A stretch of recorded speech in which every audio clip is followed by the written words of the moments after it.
She's watching. Oh. Let's see. We're live now. Oh. So those who are familiar with the show know we usually BS for 5 to 10 minutes before we actually start the official discussion. We're actually still waiting. Oh, Aija's just now logging on. So we won't get to do our. Yeah, she messaged me, Michael. All right. So we won't get to do our usual prep, but she'll be here as soon as she gets on the stream. All right. Do you have it anywhere you want to share the stream to today, or I know it automatically goes to your main profile if you want to share it to the other one, or any other places.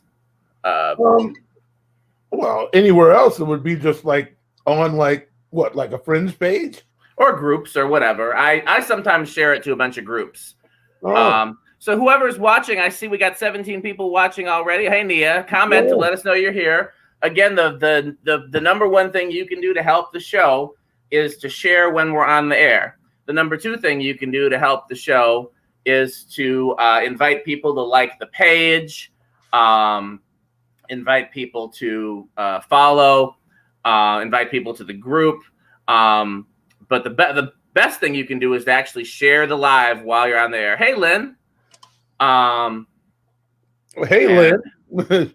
Lynn's here. So you're saying I should just go ahead and share this also on my less populated page. If you feel led. Did I already put it there? Sometimes they let me send it 8 places. No, I didn't put it there. So yeah, if you have the opportunity. Opportunity. Yes, so Nia's here. Hank's here. What's up, Hank?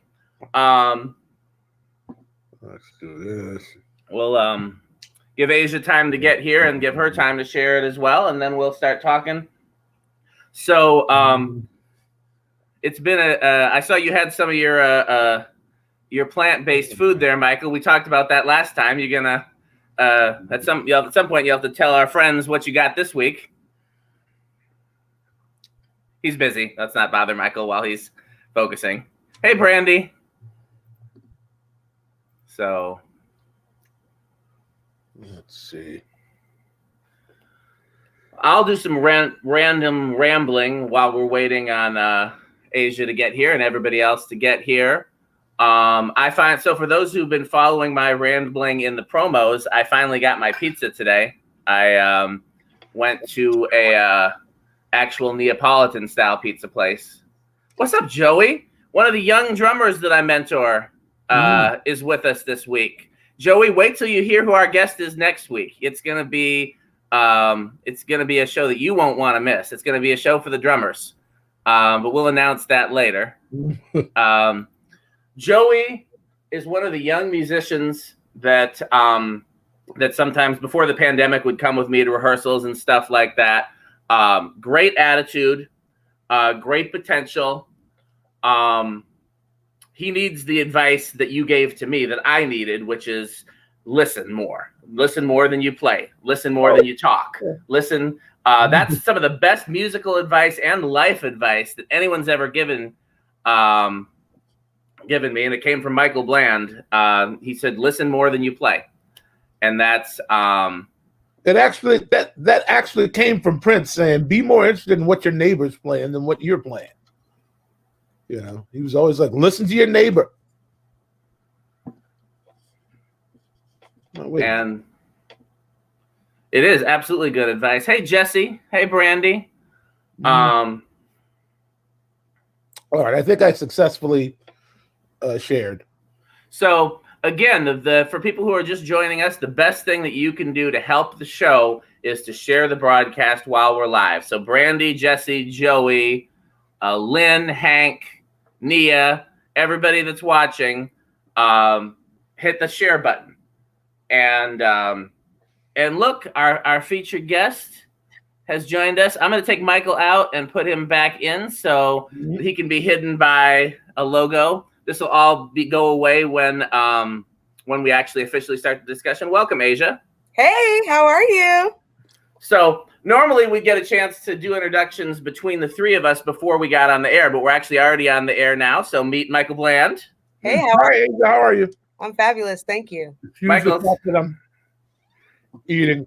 It's all Michael, good. it's dinner time in the Bland house. Yeah, I So- was actually just cooking. That's why I was running late. My bad.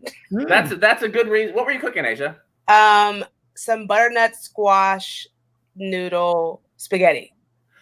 So are you doing a plant-based thing like Michael is doing? No, not plant-based, but definitely low carb. Gotcha. Yeah. Is Mike Turkey spaghetti, but without pasta. Michael, is your thing low carb too, or is it just plant-based?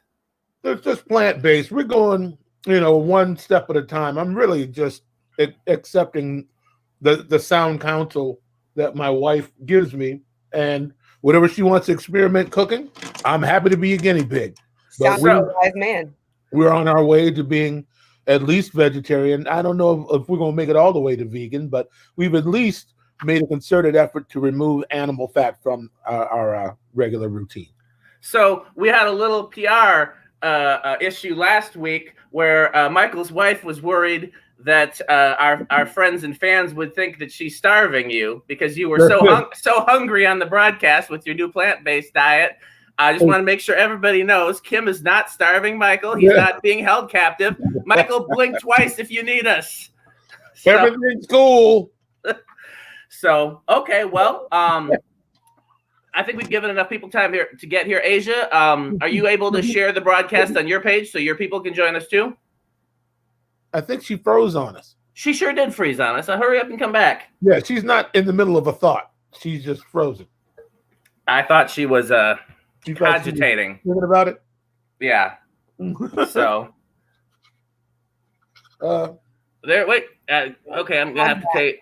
Welcome back. Aija, have you had a chance to share the broadcast on your page?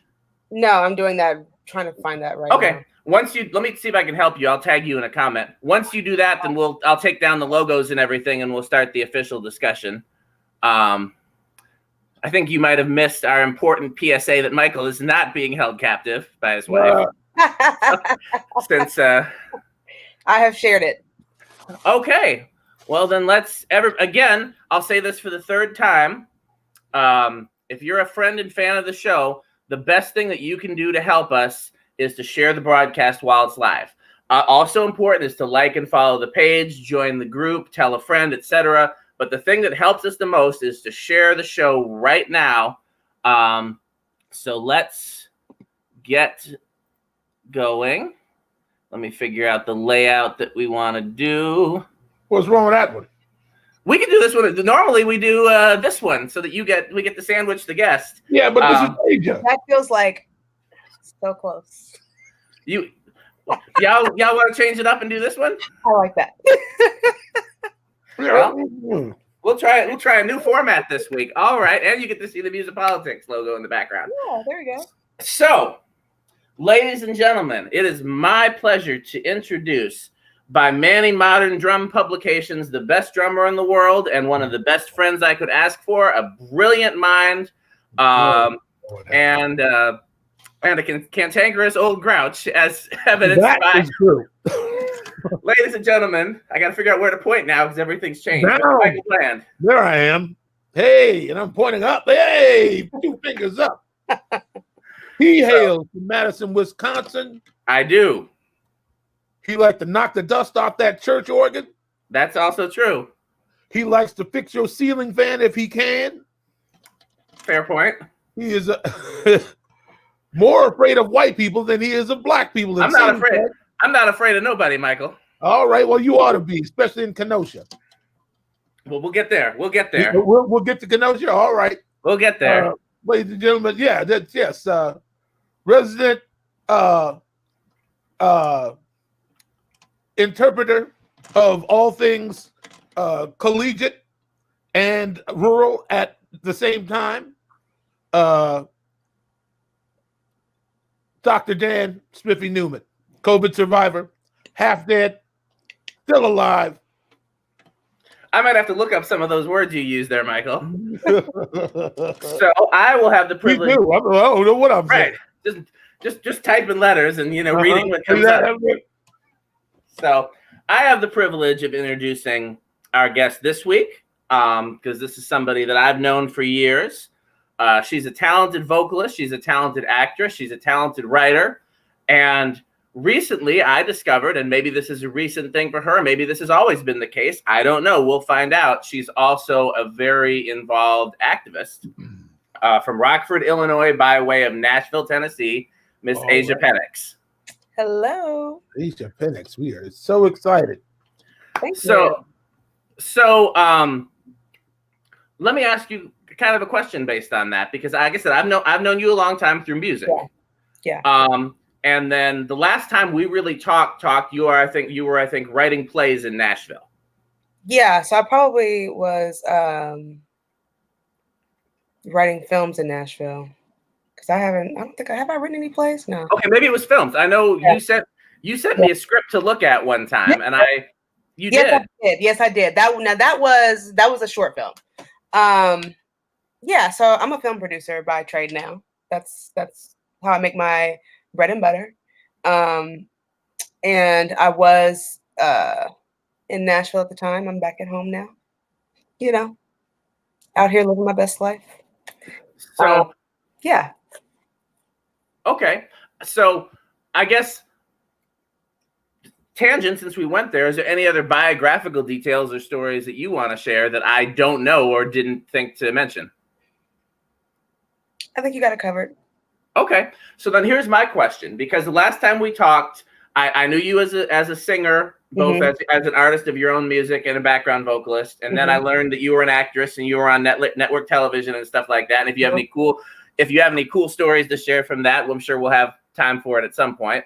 And then the last time we really talked, Nashville had been the site of a natural disaster. I think a tornado hit Nashville. Yes. And that was the last time we really talked. And then the next time that I saw you on social media, you were back home in Rockford, leading protests. So take us from leaving Nashville to being the face of a lot of these protests in Rockford. Well, wait a minute. But before you do that, was that tornado? Was that in March? That was in. It was either at the top of March or the end of February. Yeah, because we were just there. We played in Nashville. I was on tour with Soul Asylum. We played there, and like 2 days later, they said the tornado came and just messed all of Nashville, just messed it all up. Yeah, I actually have not been home, like to my mom's house in Nashville since all that happened. So I haven't even seen the city. Okay. But you go ahead and do. Sure. So like I work all over the place. And so my mom lives in Nashville, and I was in Nashville for a while. Then I was working in Birmingham when the tornado hit. That tornado did hit my brother's apartment complex very badly. They ended up condemning the whole complex. They had to, they lost everything. They had to move.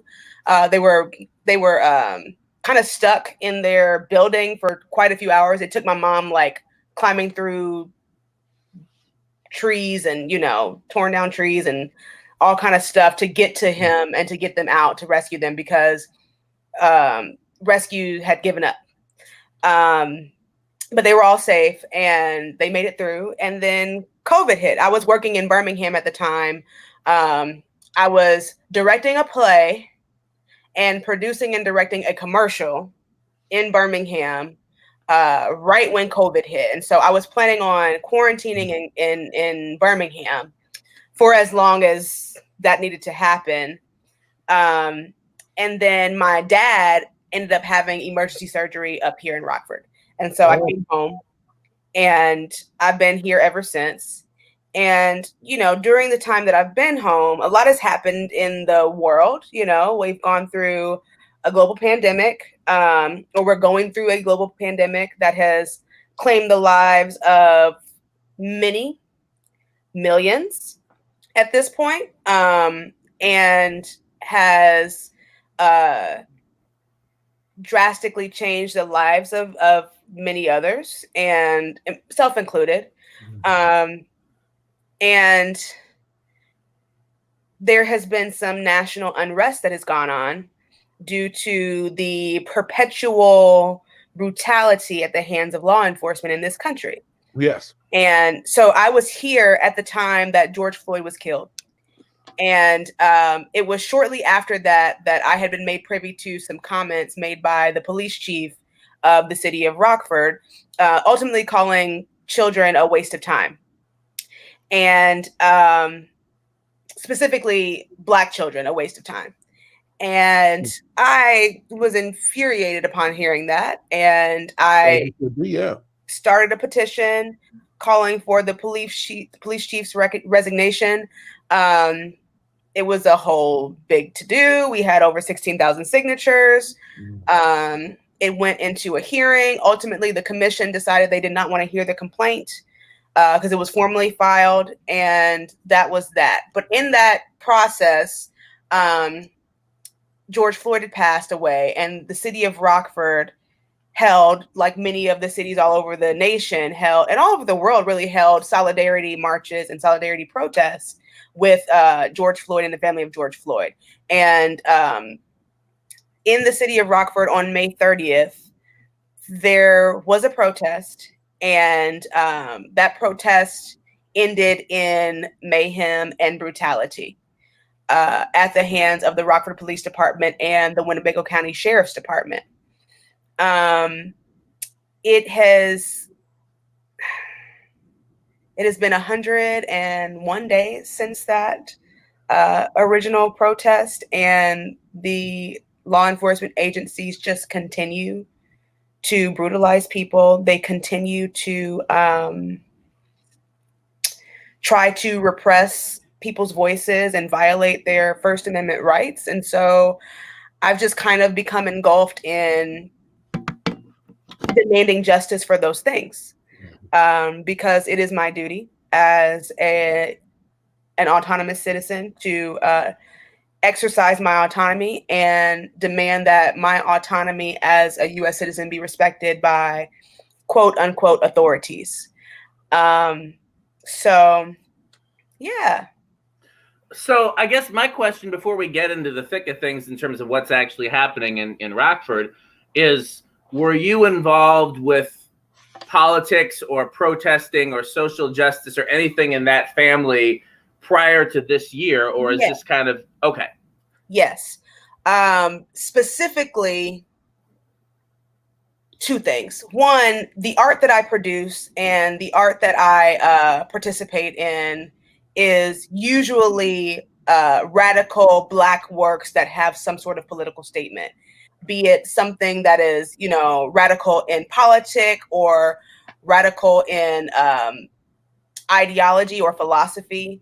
Those are the kinds of works that I've always done. But also, I spent a lot of time in Birmingham, Alabama, which, you know, most people know of Birmingham as the home or the cradle of the civil rights movement. This is Bull Connor's Birmingham, where dogs were sicked on human beings, hoses were used to hose people down. This is where the children, you know, marched out of schools and went on the Children's March. And, you know, this is a hotbed for a lot of the original civil rights movement that happened in the 50s and the 60s. And so I've spent a lot of time around those people, and there's always that same air of civil liberty and fighting for justice that is kind of ongoing there, even 50 plus years later. But I happen to have been in Birmingham when Michael Brown was killed in 2016. And so I participated in quite a few marches in that space, and I participated in quite a few protests there. And while in Birmingham, witnessing from the same standpoint that I was witnessing the George Floyd unrest happening, I wanted to get involved then, and so I did. We did marches, we shut down highways, we shut down, you know, shopping centers, we died in at malls. They had paddy wagons out waiting for us then, and it was a very similar situation. So that was my kind of like intro to protesting / participating in the protest process.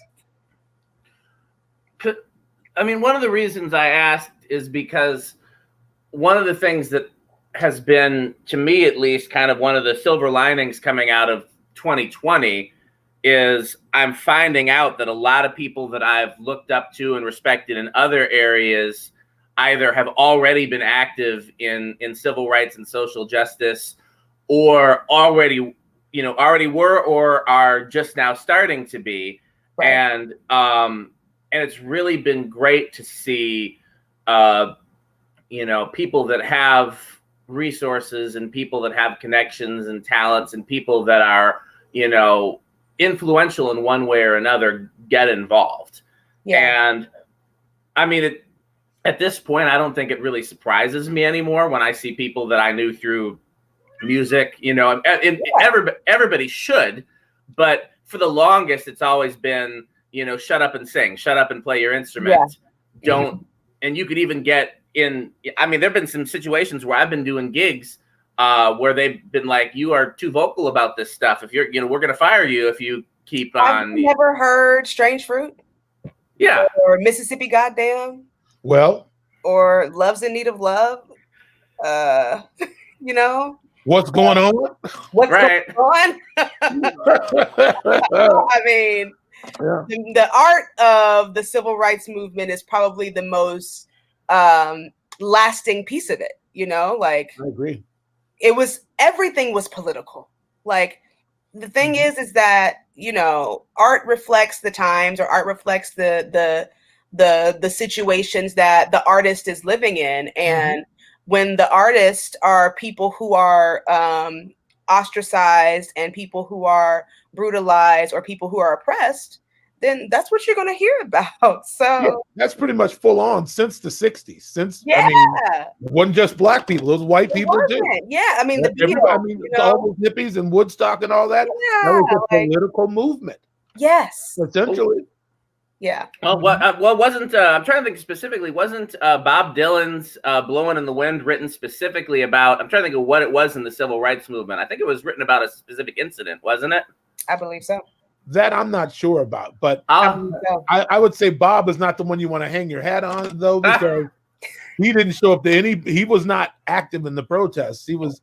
I saw footage of Joe Baez. He just did the art, but there are so many artists that were active, and so many artists that dedicated their entire careers to politicizing the message in over the airwaves. Yeah, like that's been the case. And what's ironic is that you talk about like Marvin Gaye's "What's Going On." Berry Gordy was terrified to put that record out. I believe it. He thought it was going to bankrupt Motown. He was like, "We don't sing about social issues. We don't write music about that. That's why they called it the sound of young America." They were trying to stay crossover, stay pop. Yeah. And nobody got on the bandwagon until they realized there was also money in civil unrest. There is. Exactly. I mean, it changed everything, that record. Yeah. I mean, not only was it it must have gone to number one.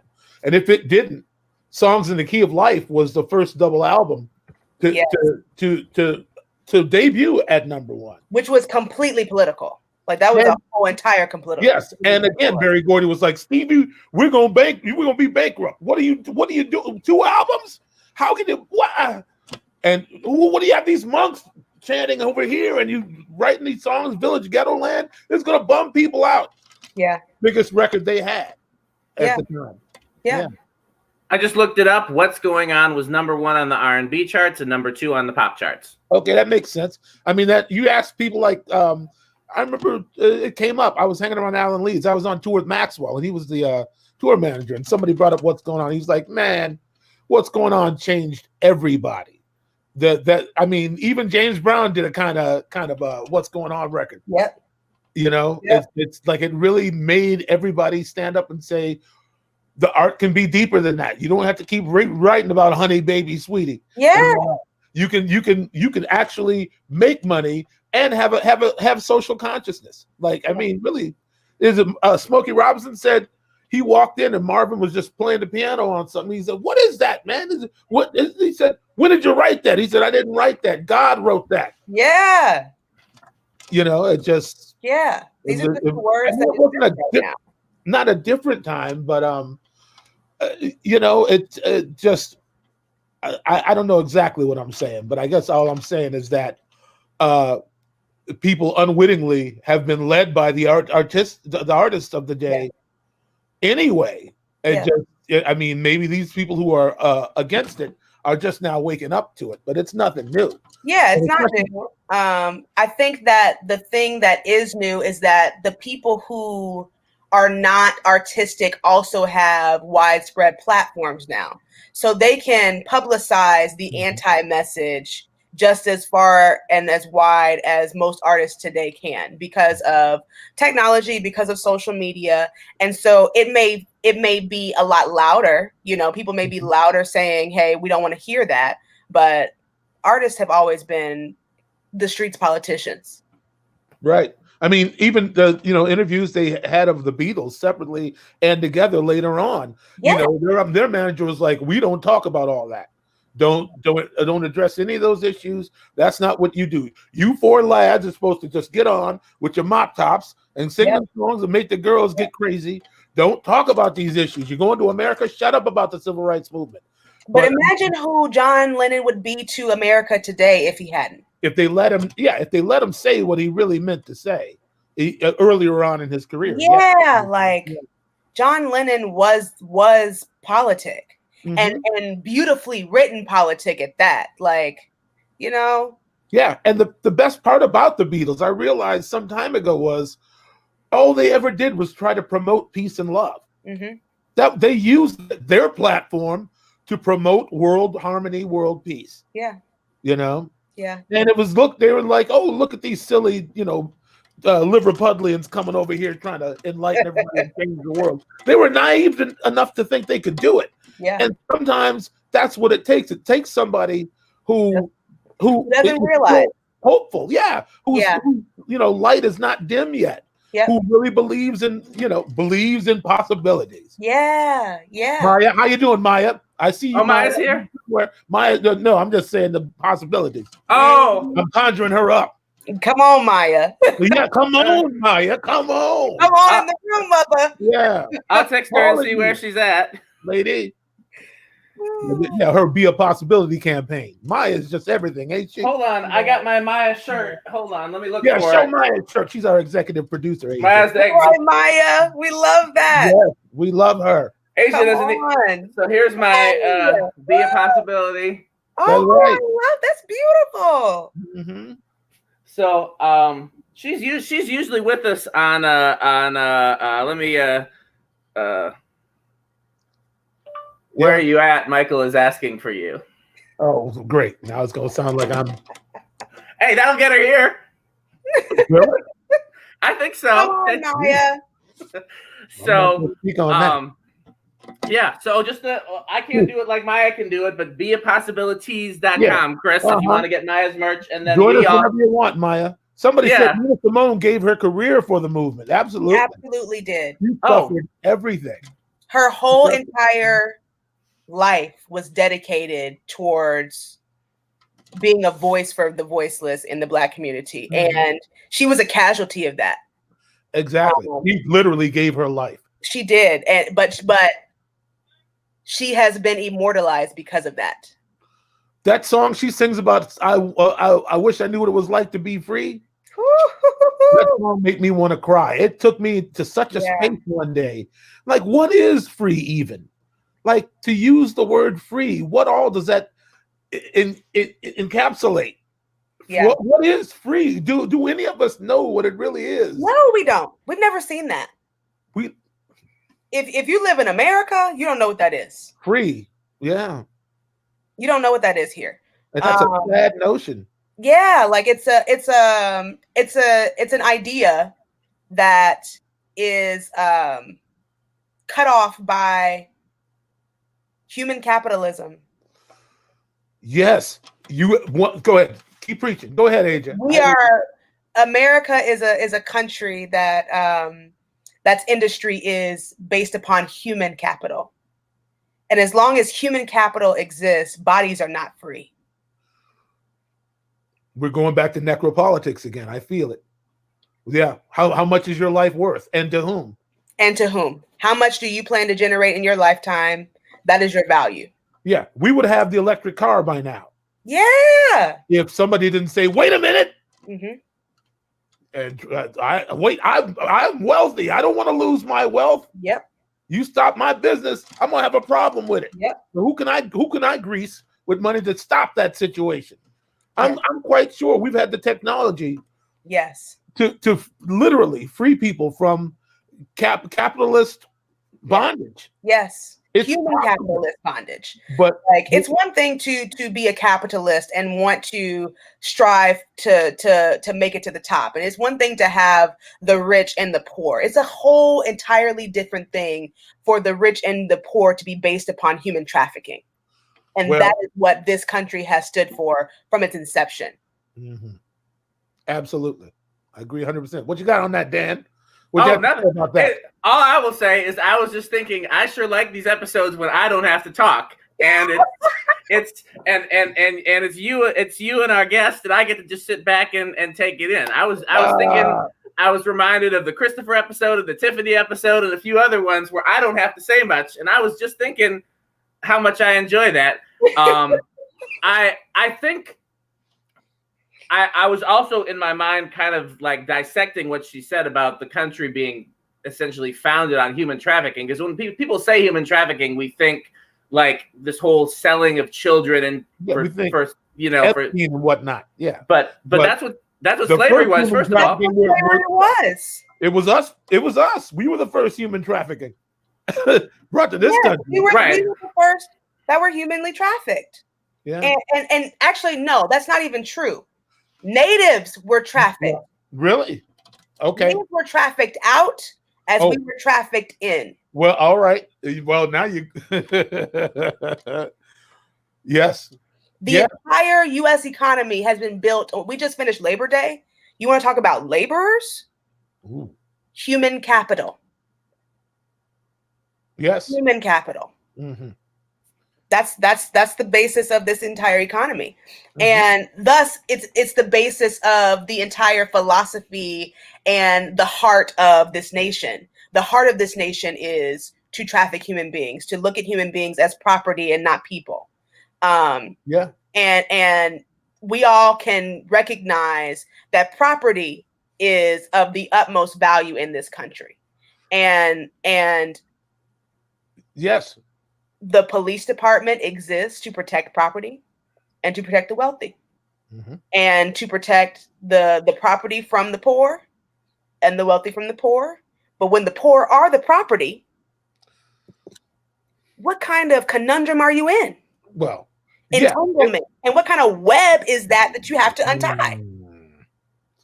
Yeah. I mean, I guess that's the thing is for the gap to continue, the subjugation must continue. It's continuous and it's necessary at this point. Otherwise, the white supremacist complex falls apart. Yeah. We have to be enslaved. We have to maintain our position so they can maintain their position. Yeah, for white supremacy to exist. And white supremacy, I do believe, is in the dying process, but it is not dead. I do believe that those that are holding on to it the hardest are getting a little up there. And I think that they are procreating less and less.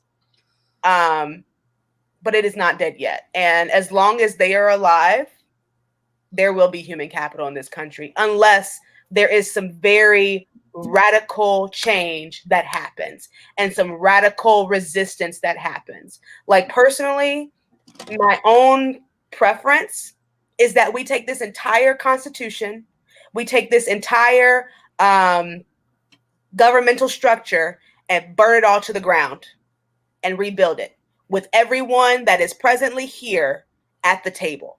Think about what the American Constitution would be if you and I were at the table,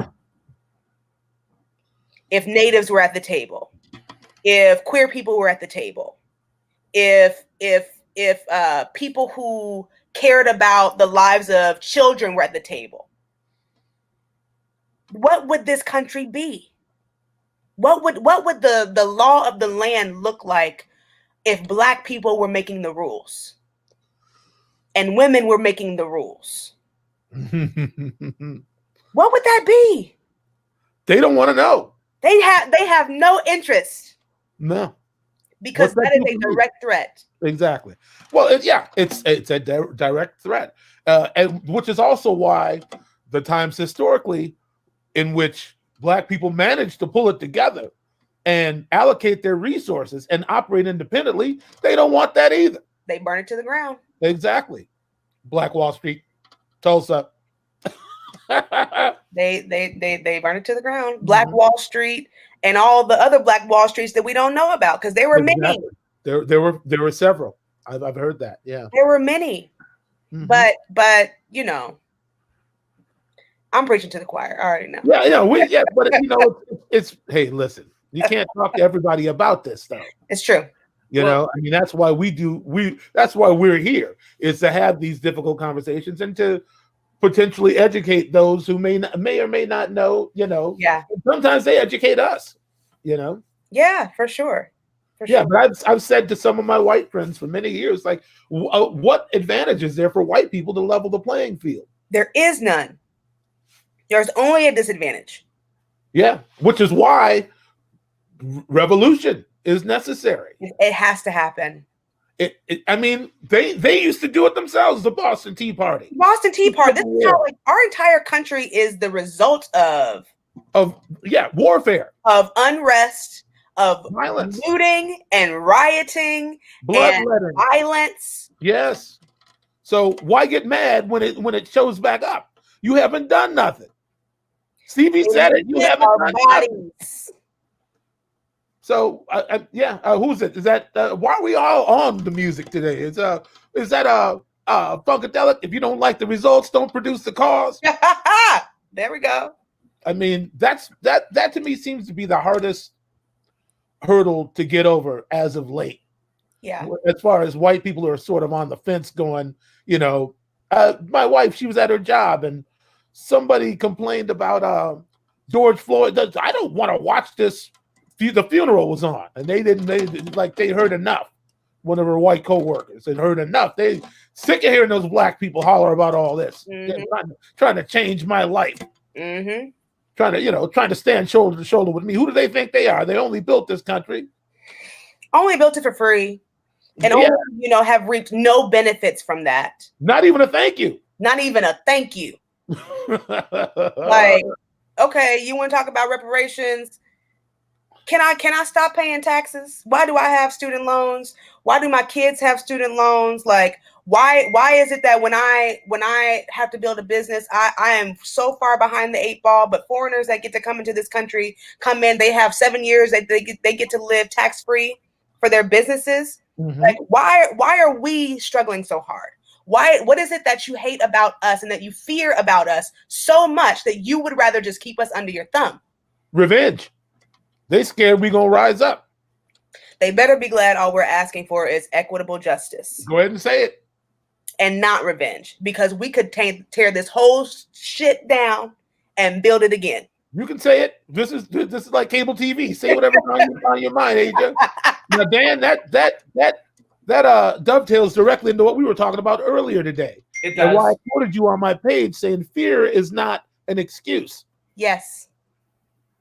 Go ahead, say it, Dan. So Michael and I were talking earlier today.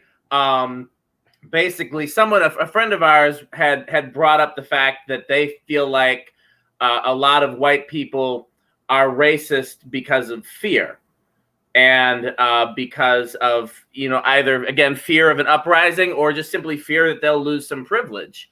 And my comment was, well, fear is the same excuse that they use for when the police shoot unarmed people. And that doesn't make it right. That doesn't make it acceptable, because it's the same excuse that everybody gives when they want to, at best, do something inequitable, and at worst, do something outright murder or worse, which is, I was scared.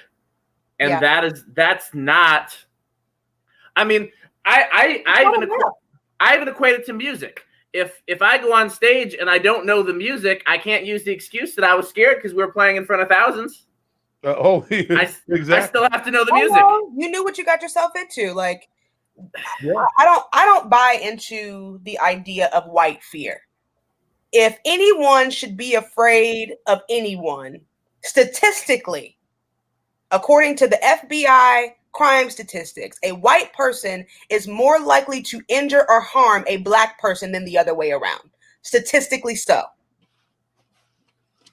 That's not a real fear. Well, that's a irrational fear, which is known as a phobia. There is no logic to it. I saw Toni Morrison say that. She thinks it's a mental health issue. Racism, it's deeper than that. It's deeper than a social phobia. It's a real irrational thought. Yes.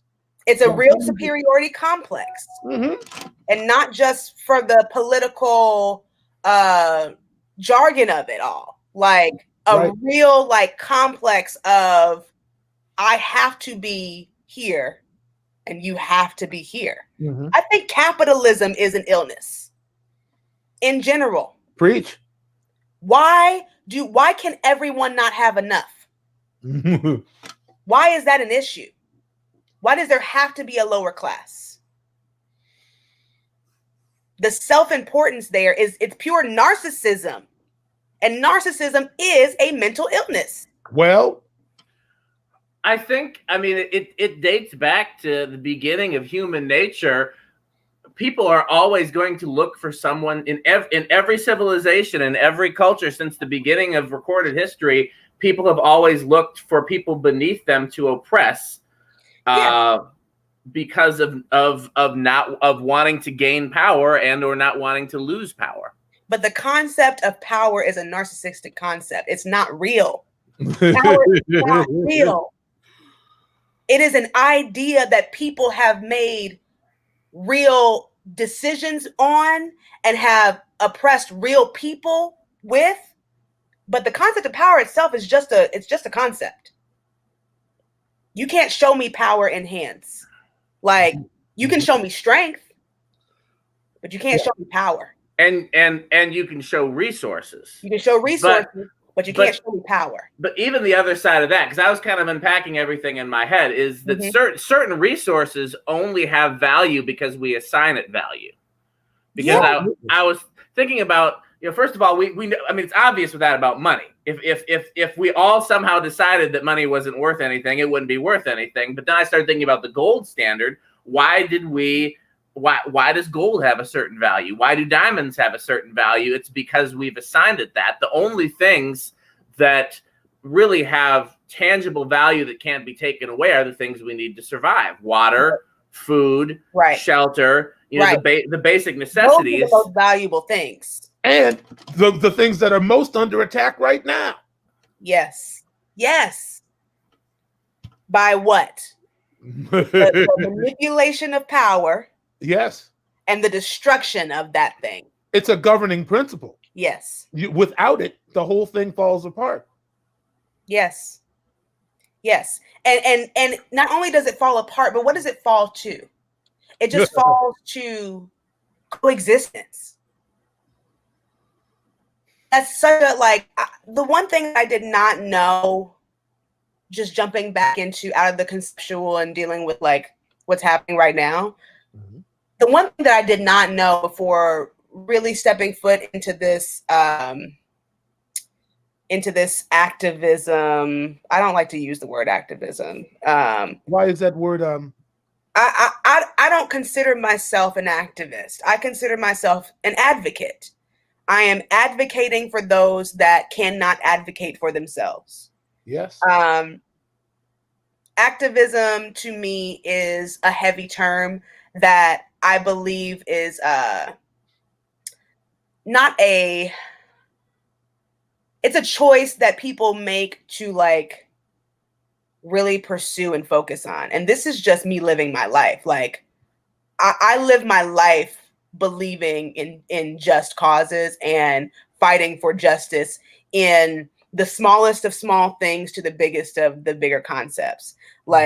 if my godchildren are going to have an argument, we're going to talk about what is just in that situation, just as much as I'm going to sit out on the streets and yell for people's rights to be, not violated. So it's just a way of life for me. It's not something that I'm pursuing. Well, but the one thing that I did not, I'm sorry. No, go ahead. The one thing that I did not know was such a cuss word was accountability. I had no idea that the concept of justice was such a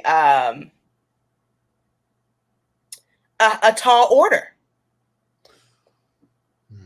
Like, how do you predicate an entire system on being just and fair without having to actually do that? That doesn't make any logical sense. Like, there's no logic in any of this, which lets me know that the things that people are holding on to are intangible. They are not real.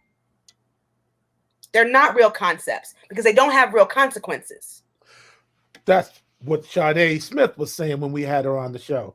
She was saying, if justice was tangible, then it wouldn't make any difference what judge was sitting, holding the trial. The law would just stand alone as the law. It would just do what it's supposed to do. Yeah.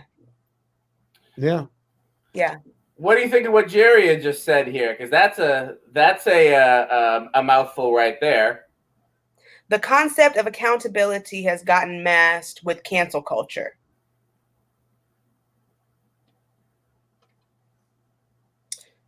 Is cancel culture accountability? Like, I know there are a lot of people right now that hate the idea of cancel culture because people want people to be able to, better themselves and change their minds. And, if you cancel them forever, they don't have the opportunity to restore justice. But if justice is not restored, why shouldn't they be canceled? Like, I'm a restorative justice person. I believe that justice is practical. I believe that the person that is the victim gets to choose how the villain repays them for what they're subjected them to. And if that debt has not been repaid, it's still a debt. And the consequences that you get from that debt are your consequences until the debt is paid. Once the debt is paid, we have no more. It's canceled. Like, the debt itself is canceled. I cannot hold you accountable to that because you've paid your debt. Don't nobody want to be told nothing about themselves. Oh, well. No, I disagree. I've managed to have some very detailed discussions with some people. It just depends on the person. People listen differently. People learn differently. I'm well aware that Black people en masse are tired of educating white people. Like, I get it. I still go out of my way when I think they're being sincere.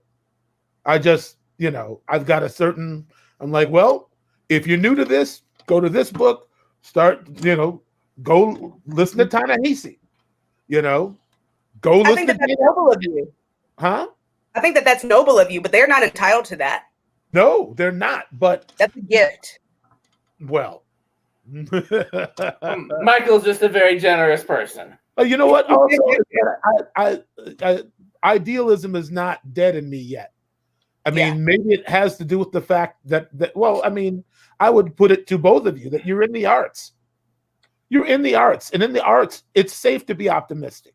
It is. Like, you can see things whatever way you choose to see them. You can create your reality. Exactly. And I guess that's what I somewhere within me is the belief that that you can reach some of them. You can get some of them, Yes, Jerry is saying that's a full-time job. But people literally get paid to do that. She did. She said, Jerry said she don't work for free. She's not educating. Listen, I don't work for free either, sis. I don't work for free either. I get it. Real quick commercial. Sorry, Aija, go ahead. I believe cancel culture is a gaslighting term because people don't want the heat turned on. Most of cancel culture is simply accountability or answering to problematic behavior. I 100% agree. Okay. 100% agree. Real quick commercial break for anybody who's commenting and it's not showing up with your name, it's just showing up Facebook user. Go to this link and give StreamYard permission to access your profile, and then we'll get to see who you are. So for this person, whoever that is, and anybody else whose name and picture isn't showing up, that's the links to give the permission so that we can see you. So go back to it, Aija. Go ahead. No, I was just agreeing with that statement. Yeah, I think that gaslighting is the way of escapism that is happening right now in all of these social justice issues. People are just being told that they're being unreasonable, and people are being told that, you know, their cause or their belief is extreme. And it's just because people don't want to deal with the discomfort of facing their privilege. And I don't mind making people uncomfortable. Right. Can you put up Diane's comment? Absolutely. I did it by accident, but I'll do it on purpose this time. Yeah, I mean, but Diane, I understand where you're coming from, but knowledge is free. If you're so motivated, especially we have the internet, you Google you have YouTube. There are so many resources available that anybody who really wants to know, they can find it, you know. So I understand where you're coming from, and you're probably being real sincere. But the reality is that if you're interested, the truth is out there. Yes. You know, there are exposés, you know, that have been written time over and over and over again in this blog era of, you know, what people can do to educate themselves on the social justice issues that exist, down to the sciences and the studies and the literature.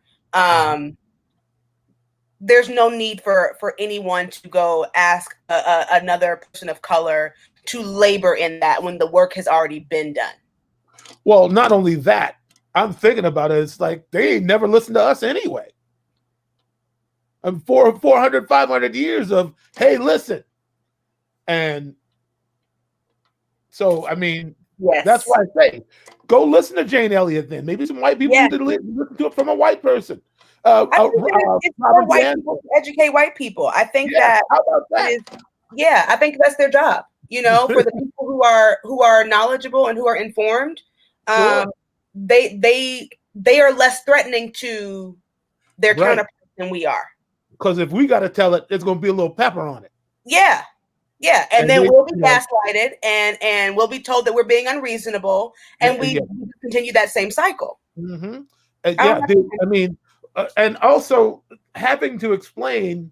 Hey, Rashida, how you doing, girl? I see all y'all. I saw Charles, Chris Lundholm. We're gonna have you on this show sooner or later. But I learned the passion from the people. Okay. It ain't that much coverage, I don't think. I mean, number one, it just takes white people examining their own history.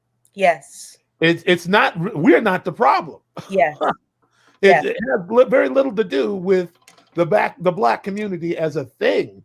It has to do with the perception of it from the opposite side. You would not ask a sexual assault victim to explain the science of sexual assault from their own experience. That's right.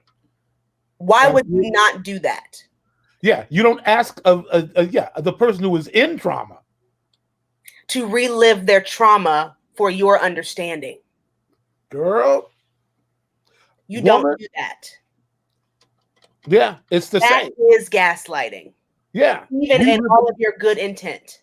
Right. We live in continuous trauma. To exist as a Black American is to live in a perpetual state of PTSD and trauma. Said it did. Said it was. Dan, you want to put something on that? Sure. I got two things. First of all, I think no mayonnaise. Oh. So complete tangent.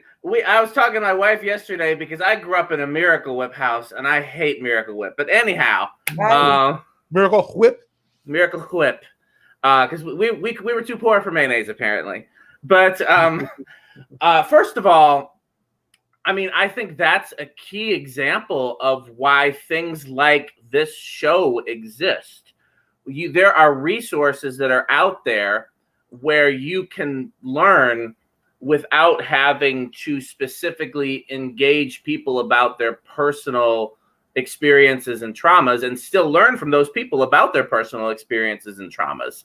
And I mean, there are a lot of blogs, there are a lot of articles, and I mean, if you really do enough reading, you learn how to weed out what's real and what's not. I don't think. I mean, if you've spent any amount of time looking, you're gonna know whether or not to take Candace Owens seriously, for example. Yeah. You know, like there are resources, and then I mean, you guys tell me. I don't think it's the same thing to go to somebody that you trust, whether it's, you know, a white person or a person of color, and say, is this a legitimate resource? Is this somebody I should listen to? I don't think that's necessarily the same thing as asking somebody to, you know, invest time and emotional capital. But then the other thing about it too is that I am infinitely grateful for the people that took their time to teach me. Yes. Because if it weren't for people that saw that I, like Michael said, that saw that I was sincere and wanted to learn what the world is like outside of my perspective, I would I can still remember more or less the exact day when I finally understood exactly what white privilege was. And it's because people took the time to invest in me.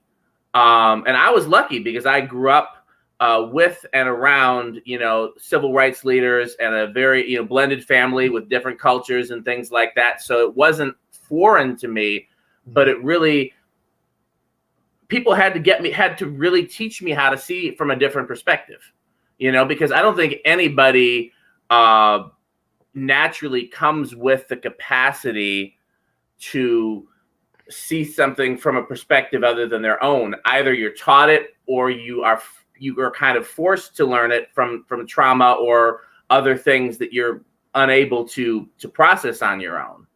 I think, you know, some people have no choice but to see things from another perspective. And then some people have the privilege where they don't have to, and they have to want to, and they have to be taught. Yeah, well, like I was saying before, you can't take everybody on the ride, you know. And I'm not saying I determine who gets a ticket, but you know, determine who gets a ticket. Like I determine who I will invest my time and energy into. And if I do not have the wherewithal to re-traumatize myself for you, you don't get to take that personally. You do not get to hold that against me, because you can't criticize the delivery even. No. And that's what they're not ready for. Yeah. They're not ready to, I mean, what eviscerates me to no end is the fact that Black people are not allowed. We're not allowed on television, like on the news. We always have to be the ones to capitulate. We can never stand in our enragement. Yes. We can never we have to show restraint. Justified we have to show more restraint than those that are sworn to protect and serve us, that are taught to restrain. We have to practice. We have to practice and play into the game of respectability politics, whether we acknowledge respectability or not. Right. Like, where did that pressure come from? How do we end up with that? Supremacy and irrational fear of Black feelings. a rational fear of retaliation. Yes, rational, because it would be rational for us to retaliate. You should fear. That's why. That's why you complain about these buildings. Which half of them wasn't us anyway. I'm sorry. There is never an instance where property is more important than people, ever. Well, ever. Yes, it's just not.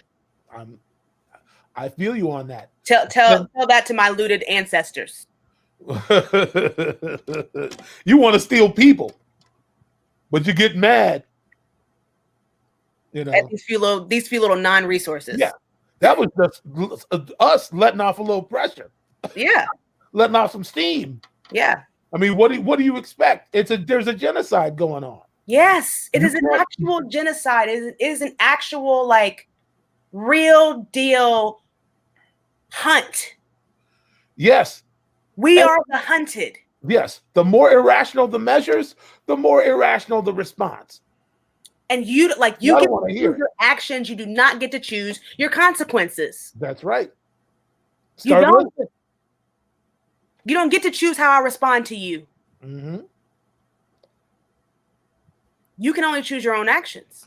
And if you choose actions that vilify me, that brutalize me, that oppress me, when I am backed into a corner, what am I going to do? There's going to be some smoke in the city and some furniture moving. Some loud talking and some furniture moving. They should expect it. They should. But instead, they further criminalize us. They further criminalize our voices. They further criminalize our bodies, which is exactly what we're dealing with here in Rockford. And Rockford is a place that has not seen that kind of retaliation at all.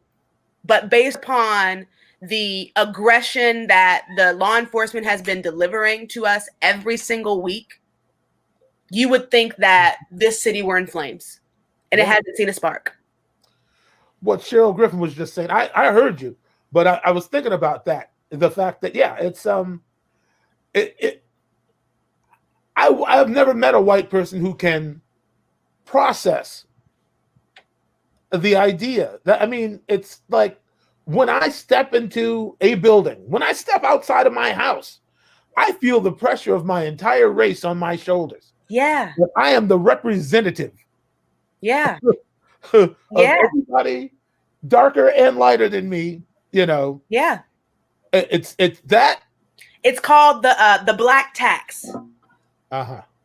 It's the black tax, which is nothing that we possess is our own.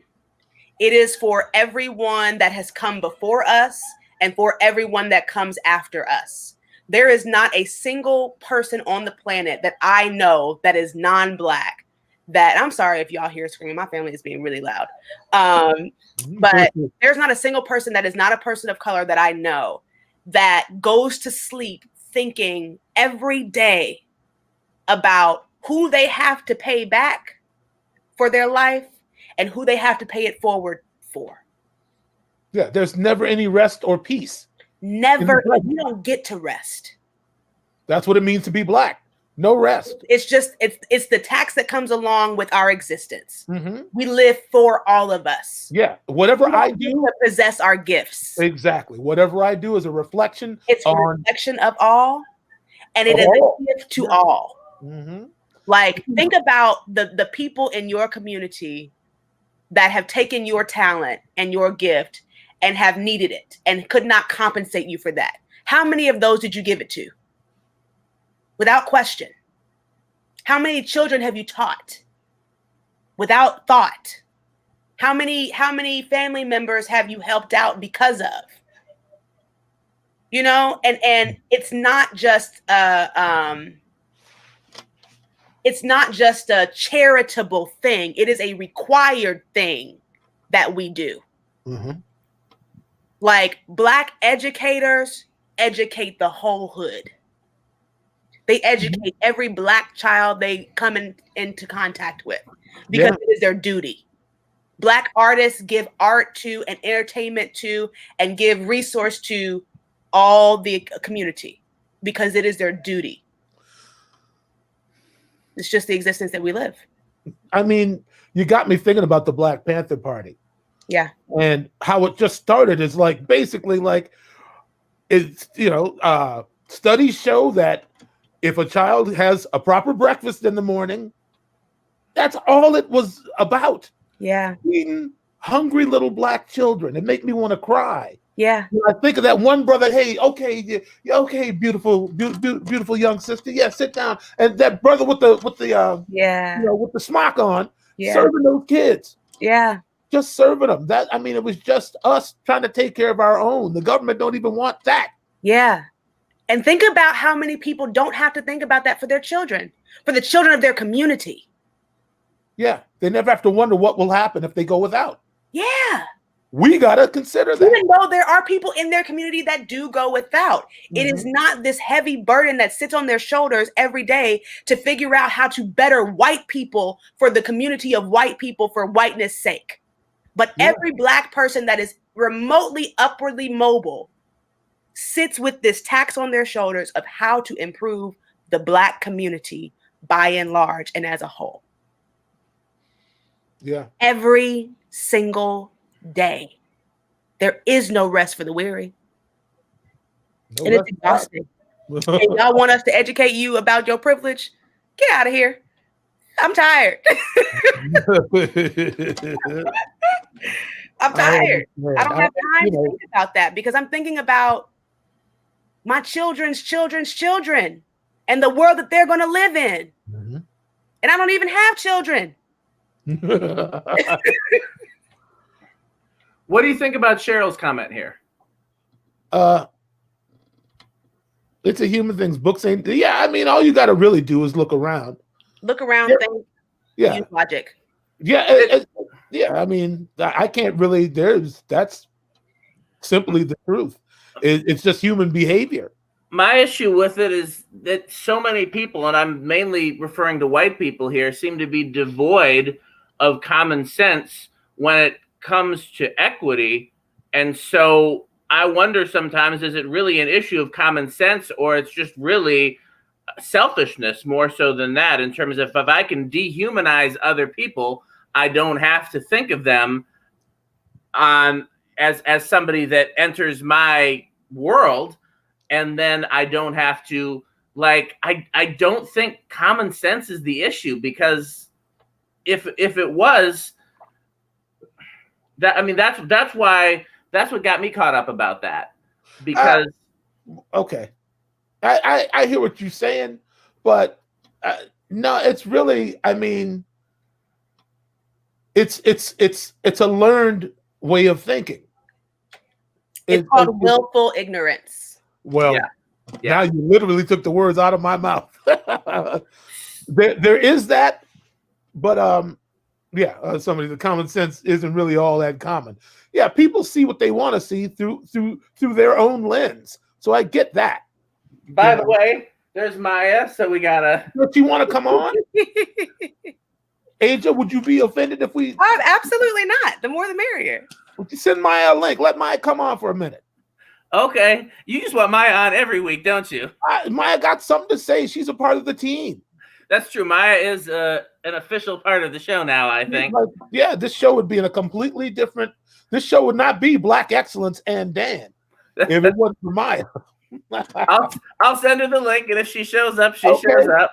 She should. I mean, it seems like I've seen her comment a couple of times now, so she's engaged in the conversation. She may as well come on with it. Might as well. Okay. So, before we get too off in a different direction, and before we're about the halfway point now, I do want to make sure that you share what's been going on specifically in Rockford, because I would not have known about it if I had not been friends with you on social media, and other people from Rockford. And I think the only example that we have that's hit mainstream media has been Portland, where it's been more white than Black. But I can only imagine this is happening in a lot of cities around America right now, and especially in the predominantly Black cities. We're just not hearing about it. Yes. And before you get into that, I just want to throw Cheryl's comment up. That's right. I think that's so profound. Cheryl, you ain't never got to be nice. See, I don't understand what you're saying when you're nice. Woo! Just say it how you say it, Detroit. Yes. If you will not kill a dog, but you will kill a black person, you don't need no books. You don't need them. I can't argue with that. But I don't. It's not an idea of decency. It's an idea of it's like the reality of you being an actual villain.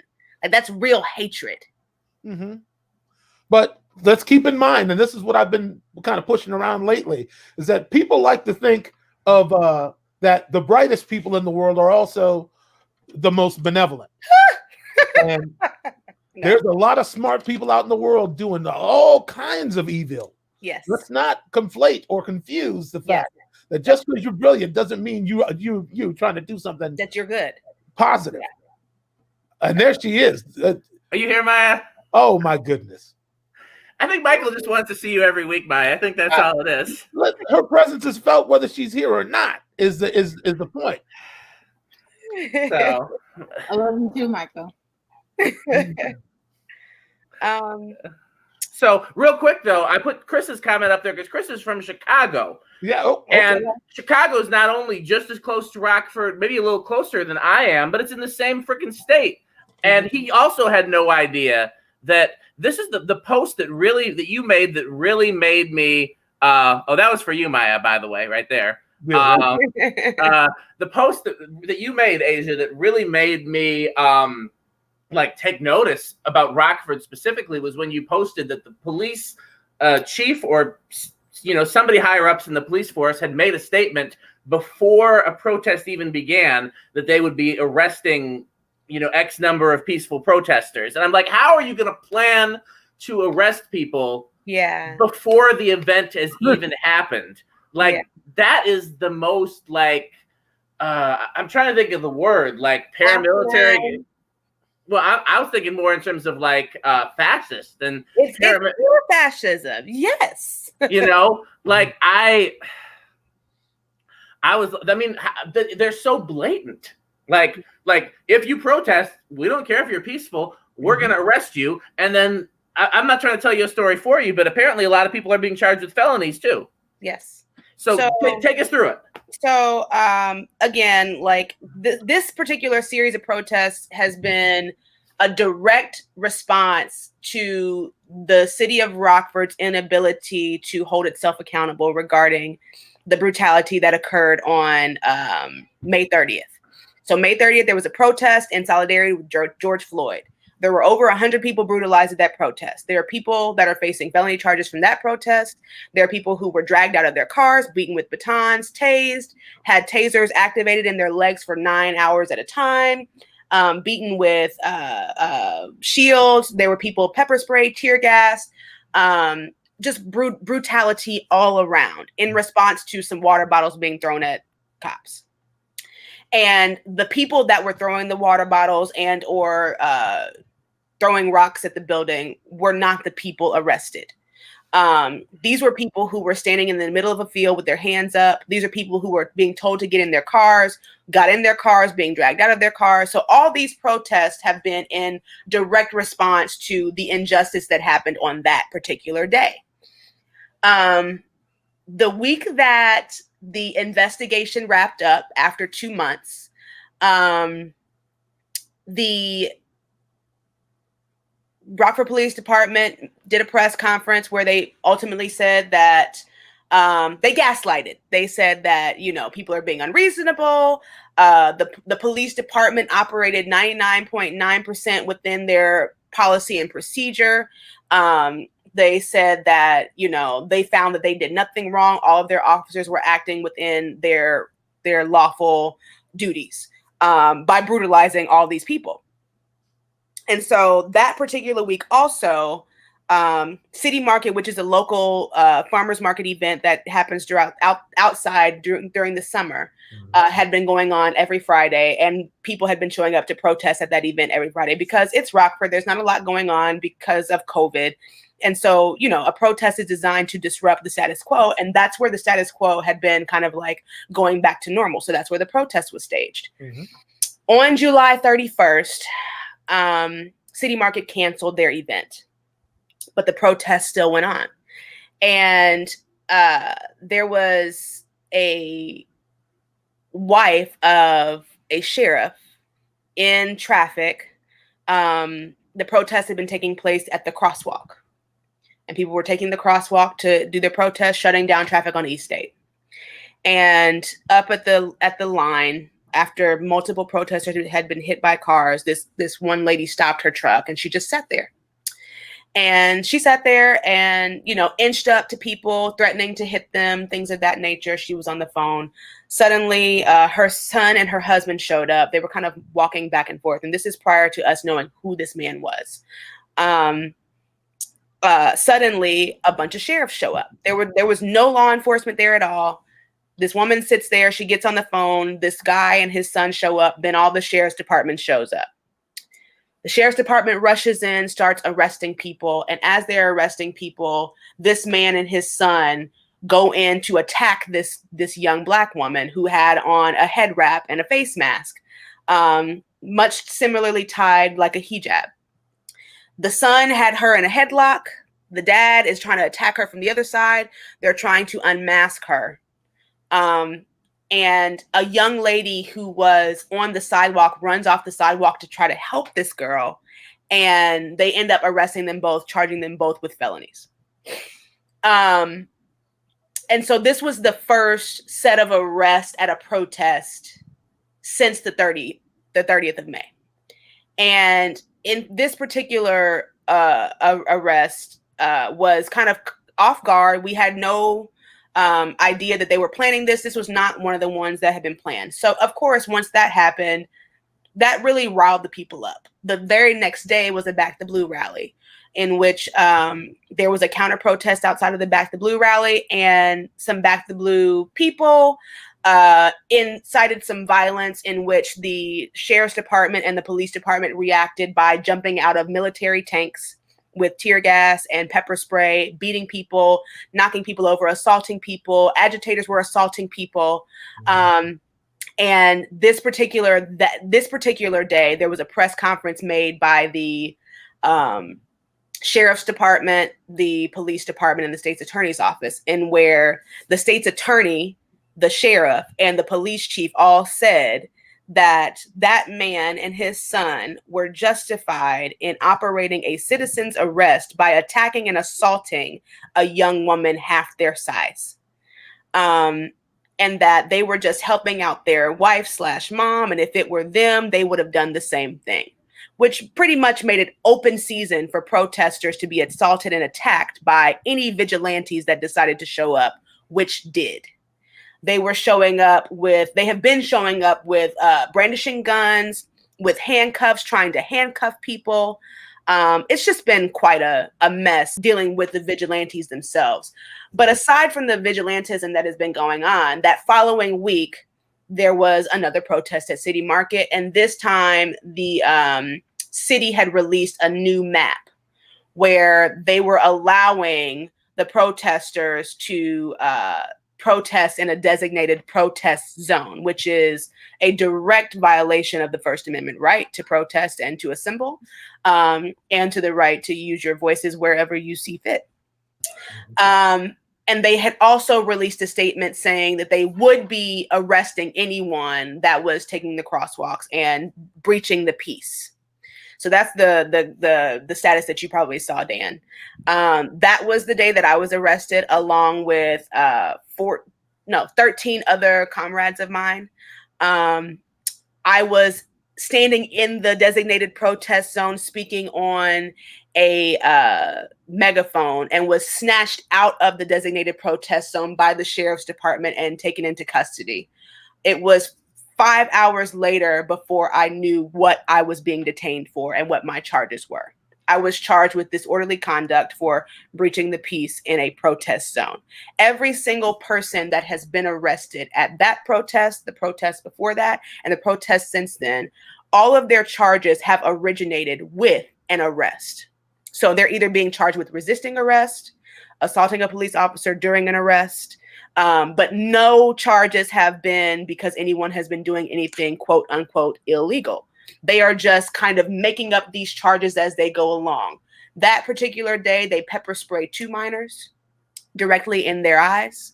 They apparently tased someone, which I just learned that information today, and arrested a lot of people. And they've been arresting people ever since.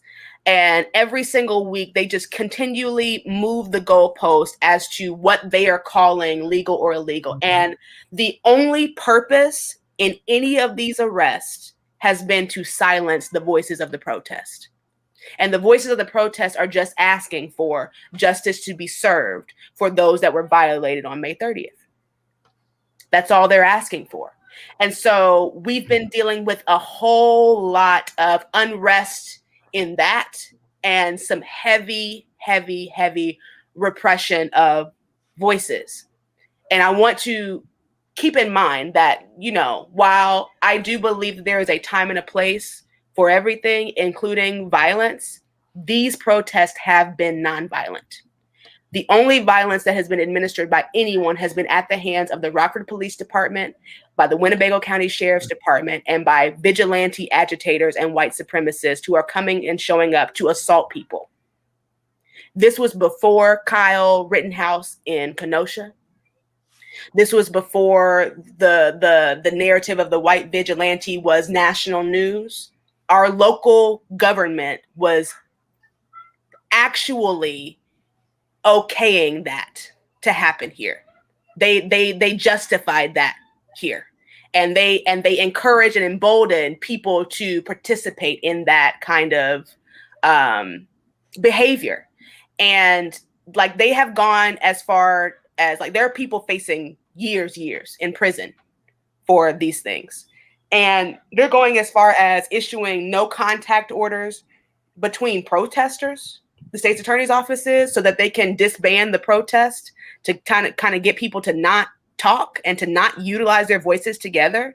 And it's just, it's ridiculous. How can they do that without a complainant? How can they, like, for a restraining order, don't you need to have somebody that actually complains and says, I don't want this person to come near me? Like, how can they? Not when you do what you want. And not when your goal is to try to silence voices. That's how. They're just making this shit up. They're making it up as they go along. I want to point out also that not only is Rockford less than 2 hours from Kenosha, where we have a very famous example of a vigilante in Kyle Rittenhouse. It's about 45 minutes from Chicago, maybe? I think, yeah. Rockford is an hour from Chicago, like from the north side of Chicago. So if you're coming from the south side, about an hour and a half. But so we're not talking about way out in the sticks here. No. This is adjacent to one of the biggest cities in the country, one of the biggest Black cities in the country, and Rockford is not. Do you know what the racial makeup of Rockford is? Yeah, Rockford is, I believe, 22% Black. But the Black population of Rockford is widely segregated to one side of the city.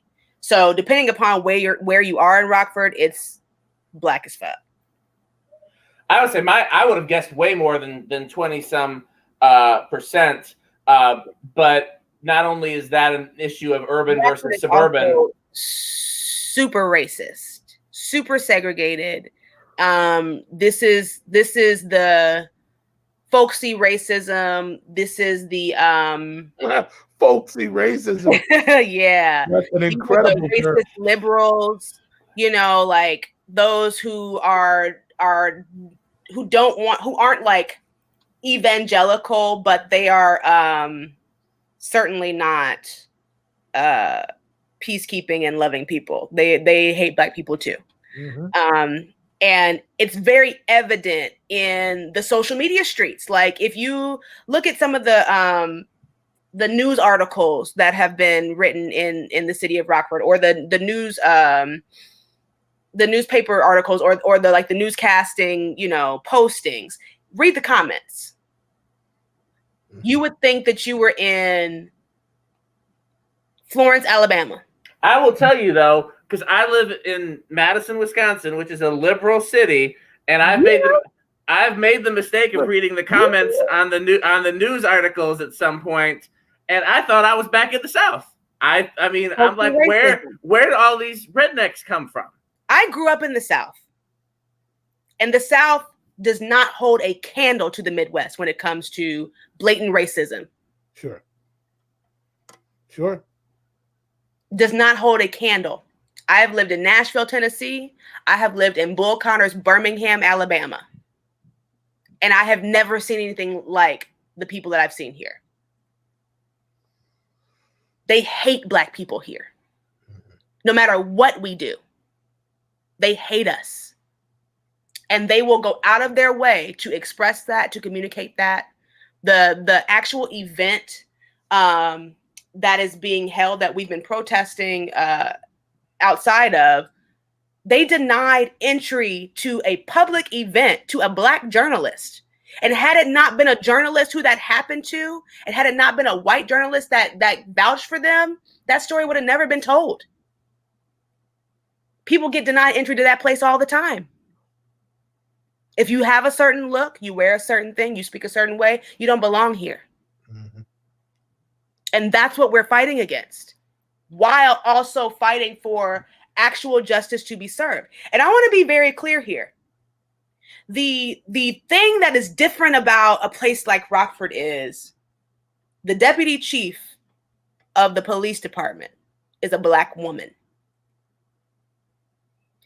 The Fire and Police Commission is made up of 3 people, 2 of which are Black people. The state's attorney that is charging us with all these asinine, ridiculous charges is a Black woman. Placement of Black bodies in racist and fascist organizations does not help Black people. Tearing down racist and fascist organizations is the only thing that can help Black people. And so that's what we're fighting for, and that's what we're fighting against. It's not just racist white people that are holding up these pillars of racism and fascism. It's niggas too. Well, I mean, you can go back to the one of the biggest enemies to Black people have been the Black preacher from way back. Woo! Tell the truth. I love Jesus more than anything, but they use the image of Jesus. They've used Christianity to. They looted our gods and gave us their image of God. That's right. Mm-hmm. Who has perpetuated our demise. Absolutely. Yeah. And they used us to do it. You know, the master didn't have to do any work. Well, yeah. I mean, I from what I remember about like the investigation on Malcolm X's murder, they got a Black dude to do it. Yeah. Get one of their own. Infiltrate from the inside. Infiltration. And that's what's happening here in the city. And you can see in some of the comments, there are a couple organizations that you can follow to just keep up with what's going on in Rockford, because, you know, I wish I could say that this were an anomaly, but it's not. Like, this is happening literally all over the country. All these small towns that people are not familiar with, or people, you know, have barely heard of, where there are Black people existing, they are being oppressed. And they are uprising because of it. And it's a righteous movement.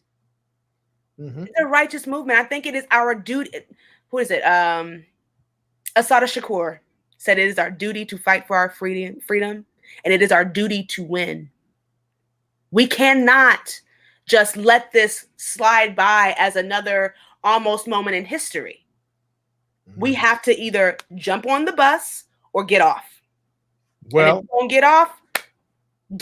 Let us handle it. Exactly. Don't be in the way. Don't police what I'm doing. That's right. Stay out. I don't need another enforcement. Stay out the way. You want to keep me down? Keep me down. Stay away.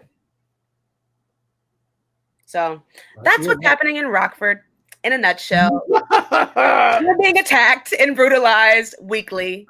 We're being arrested weekly. There are people who have been arrested 3 and 4 times. And it's getting more and more ridiculous. A couple weeks ago, they were like, okay, you can only have these designated areas, but then they block them off. We have nothing to lose but our change. That's right, sis. I don't know who Ashanti is. I'm sending her a friend request when this is over. I've been enjoying her. She's blowing it up, ain't she? Yeah, maybe she'll be on the show in the future. Well, Ashanti, we're inviting you right now. You got time. You have an invitation.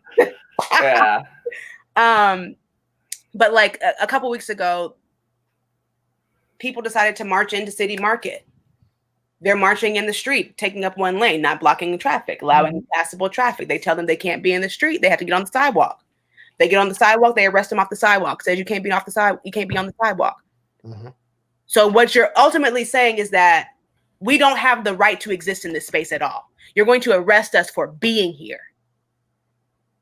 And that's what they are doing. They are arresting people for just being in a place, saying anything against what they're doing. They don't want to hear that. Mm-hmm. Let me ask you two questions, Aija, before I forget. Because we really try to be solution oriented on this show as much as possible. Woo! So you asking for the lid to get blown off the pressure cooker. I know what's coming. But go ahead, man. So ask Black Excellence what Black Excellence can do. Right. That's the question is what can we do?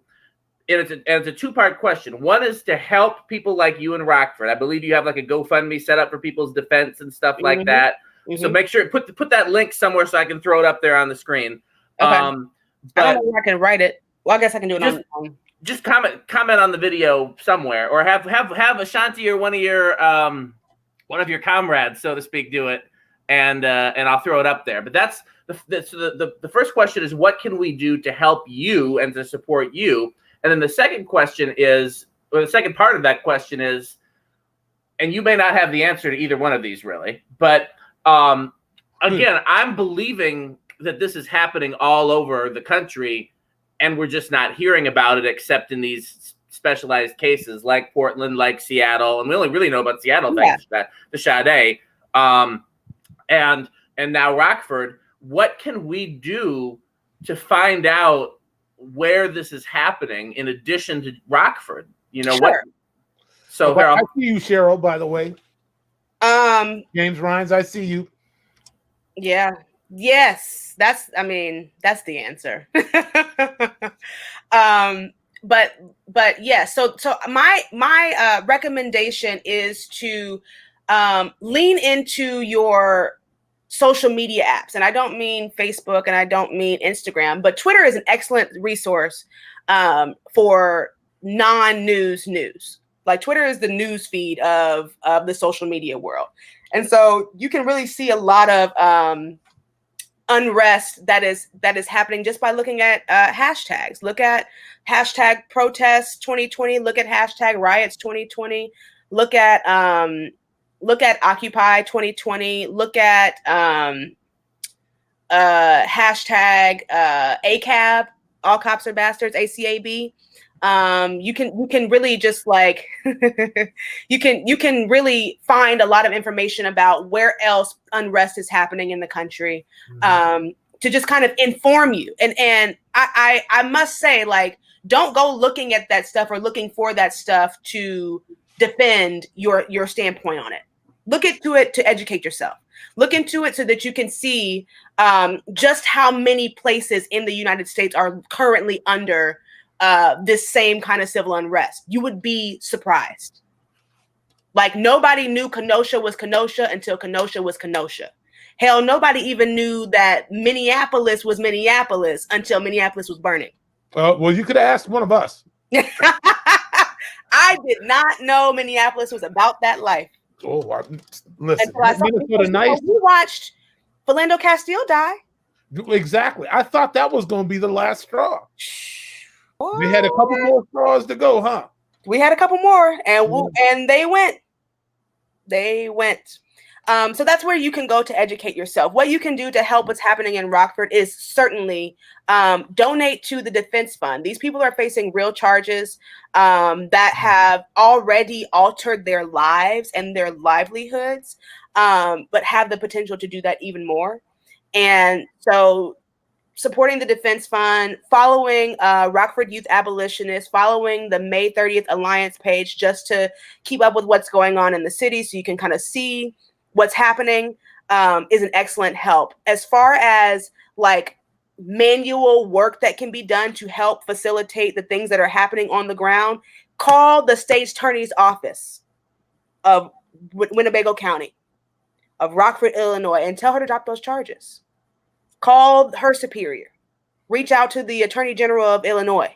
If anyone can put those numbers and email addresses in a comment, I'll throw them up on the screen. Yeah, if anybody has time to look that up. Right.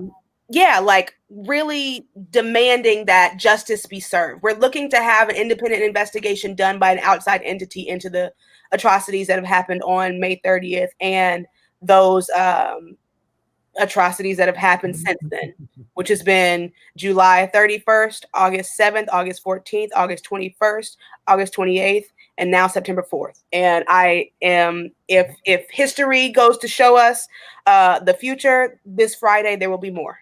Okay. This past Friday, we had agitators come from Kenosha. We had police officers come from Kenosha to participate in the opposition. So we're facing a very dangerous situation here. But we know that some things are just worth fighting for, and we're doing everything we can do to keep ourselves safe. Really like looking into the things that Rockford Youth Abolitionists and the May 30th Alliance post. If they have any funds out there that you can donate to them, because a lot of those donations go into the education of the political education of the community, really, informing people about civil resistance and civil unrest so that they know how to maneuver and how to operate dealing with opposition. Which is vital information for people that are taking on the ground. I have had to stop myself from using the word peaceful when I talk about these protests, because I keep saying that there is no such thing as a peaceful war. And this is a war zone. This is a real deal war zone that people are really fighting for their lives and the lives of those that look like them and the lives of those that don't look like them.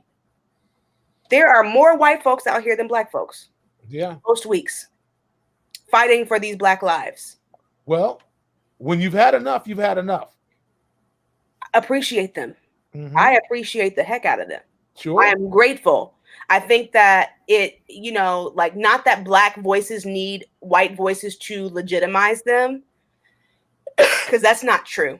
Black voices stand alone, and we don't need anything to legitimize us. But having allies is everything in a co-opted country. Yes.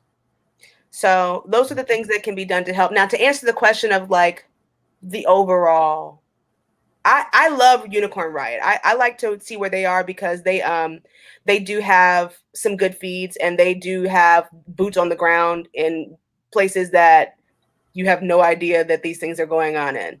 Unicorn Riot was one of the first ones that was on the ground in Minneapolis when George Floyd passed away.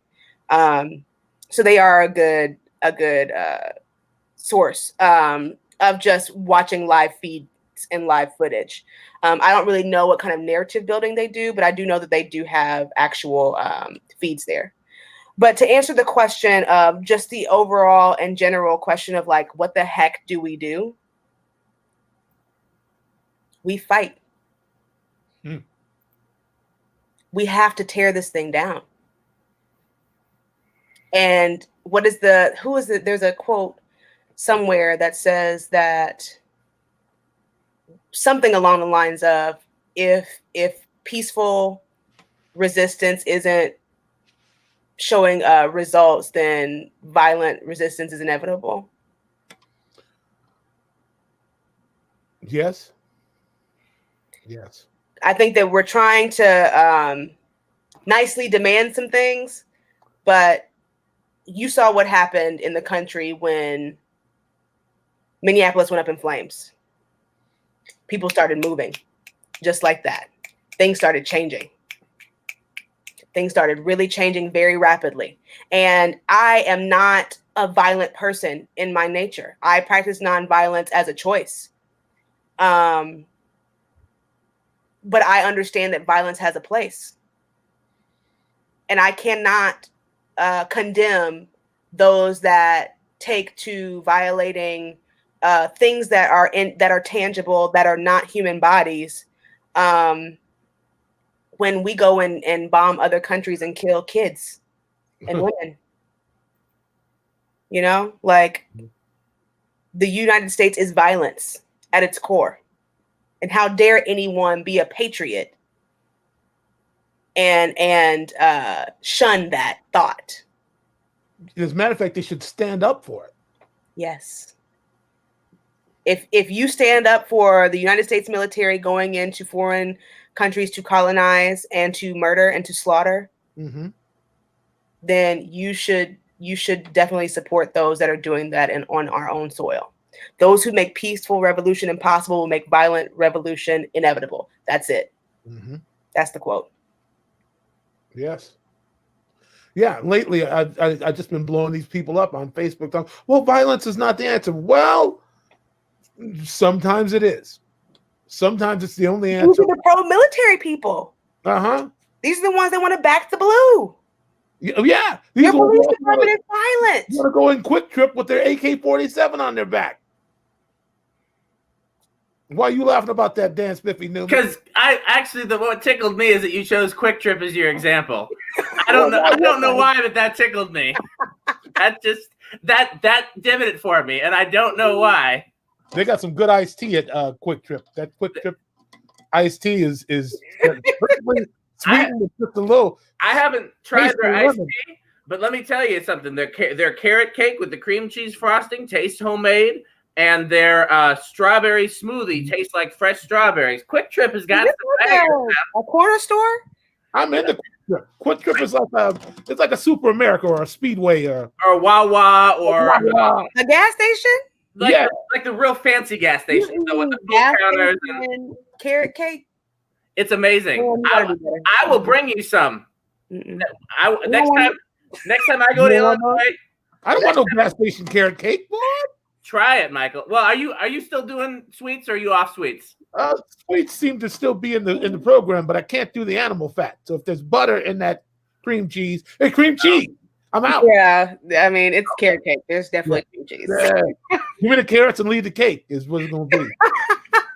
And who wants that? Nobody. So, Maya, say something. Yeah, Maya. On our hearts and minds for days now.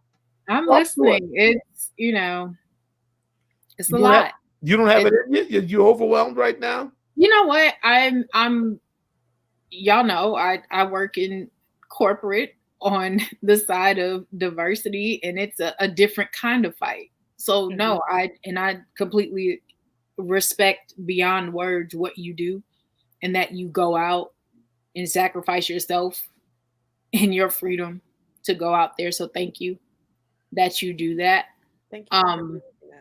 But there are days where there's a different kind of fight happening on the inside, where it's a different kind of fight. So those same things that they're setting up, those traps, those pitfalls that they're setting up on the outside, those get set up on the inside too. Yeah. And it's a lot sometimes. Some days it's heavy. It's a lot. So and I'm hitting like this level right now. It's time for a timeout, just because it's at a certain point in what you were saying to earlier. And I put in the comments, I shouldn't have to keep showing you my wounds to prove that I'm hurt. No. Or the fact that names have stopped being spoken in the space because, oh, it's a great day because the sun is shining and I'm in such a good mood and I went to the pool. Yeah. And you know what? Things are getting better. No, but 3 more Black men died last week. Y'all haven't spoken their names. Y'all have not acknowledged that, but it's getting better. And you also have not brought any justice on the names before that. On the names before it, but we're supposed to all feel better because we had the group Kumbaya and everybody got to understand, or when we talk about the lack of pay equity within the workplace between people of color and women of color specifically, that you're talking about it is supposed to make everybody feel better. yet nothing is happening on that front. But we talked about it. So, you know, or we made a statement before, like, duh, we hired a Black person. Like, you're welcome. The end. Like, Maya. So when you have to walk into that, and then so I've not heard it spoken about so much, is this what I've found lately, and especially coming from white women, is this level of aggression. Oh, the Karenism. Beyond the Karenism, it is this increased level of aggression within professional spaces of who do you think you're talking to. Basically, your moment is over. Even if in response to something that they don't like, even if it wasn't presented in an aggressive manner. And that coming up more frequently. And I think it is in response to being called out about privilege, to being called out about the issues that are happening, to being called out about actual action needing to be taken behind all these empty words and promises being thrown out there. And I find myself being increasingly vigilant about engaging in conversations with unfamiliar white people about race and equity, even though that is part of my job, because it feels like a gotcha waiting to happen. Yeah, you feel like you're walking into an ambush. An ambush, yes. Very much so. Dan, you don't count, but you know, just you don't get none of the good or the bad, do you, there, Dan? I'm just here for the platform. Maya? Yeah. Yes. Can I ask a question? Please do. How much of this diversity and inclusion revolution in corporate America, how much of it is you might not be allowed to answer this question. My feeling from the outside is that it's a ruse. Yeah. For some places, yes. Of course. Okay. Did I say this to y'all, or was this somewhere else? I've just been talking all over Al Gore's internet lately, so I can't remember where I said it. But diversity is a business. Diversity is a business. Yes. Diversity is also a business move. Diversity. Yes. Diversity is a business. It's just as affirmative action was a business move. Affirmative action was just a technicality that they would weasel their way into meeting the bare minimum requirement to continue the status quo. So they don't really mean to have any sort of lasting impact, or I'm not going to say blanket for everybody. That's not for everybody. I'm going to tell you, it is a business. It is a business decision to put out the black billboard that says Black Lives Matter on June 2nd, because we want to get in front of the wave that we see coming, because we also know they don't want to be canceled. What's black spending power? Yeah. What's that? No, we want them to actually come buy more of our things. So let's let them know we got you to a point, half in the air fist. We care about the green more than we care about the black, but still. Yeah. So you answer my question? Yeah, okay. I see you funny. Because you like, I already done told you it's a business move. Why are you still harping on this? I'm just trying to tell you, but it's a business move, but it also is very much, let me capitalize upon the on the news cycle, because I'm going to get in front and get all this positive press. And so they're going to remember me as one of the first that got out there and got in front of it and said, yes, we're all about it. And I won't have to do anything once that second wave comes around, because people remember me for being first to say something. I don't have to follow up and do a marketing move. It's marketing, because it is a business. So don't expect your diversity and inclusion department to be holding anybody's feet to the fire. Well, the thing is this, like, there are so many brick walls.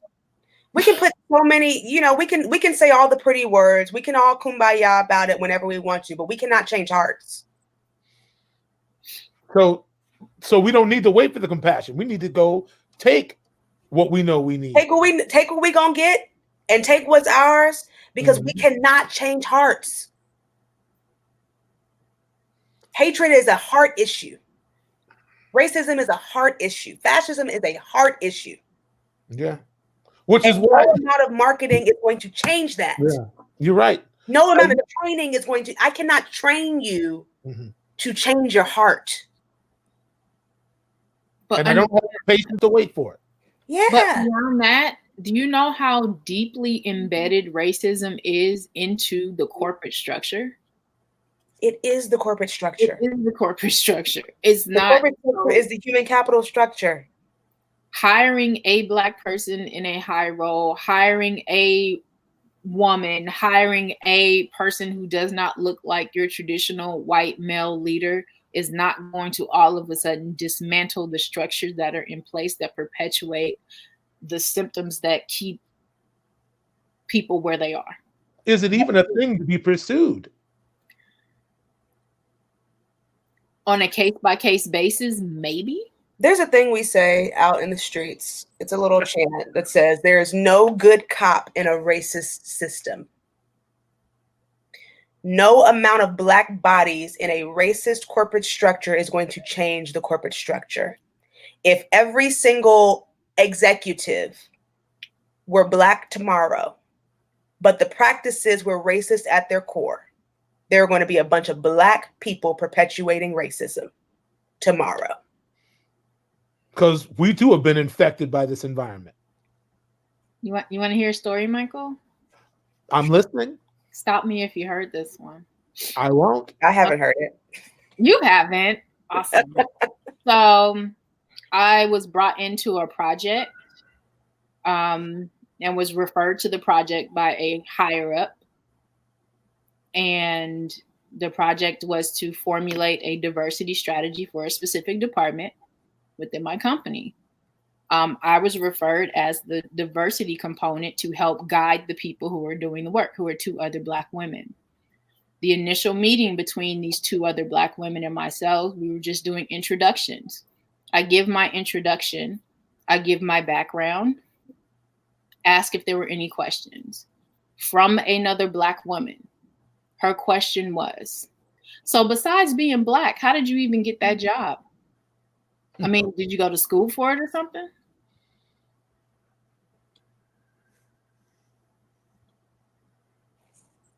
All right. Let me tell you, God has blessed me to not have to exist in corporate America. And I am grateful because I do not have the range to tolerate that level of disrespect. I will flip some tables. Like I said earlier, it's going to be some loud talking and some furniture moving. You do not get to question. You don't get to question me in that way. Read my resume, bitch. Listen, and so when I professionally read her ass for complete filth via email, which I then copied to some managers. My last email. Copied for awareness. I noticed you checked out my LinkedIn. Right, because you don't know me, but I know you. And I see exactly who you are and where you came from. And what you're not about to do is try me, because you can't come anywhere near me. You really can't. And that you thought you could, please understand. Please understand. You tried the wrong one. Yeah. Power corrupts. Absolutely.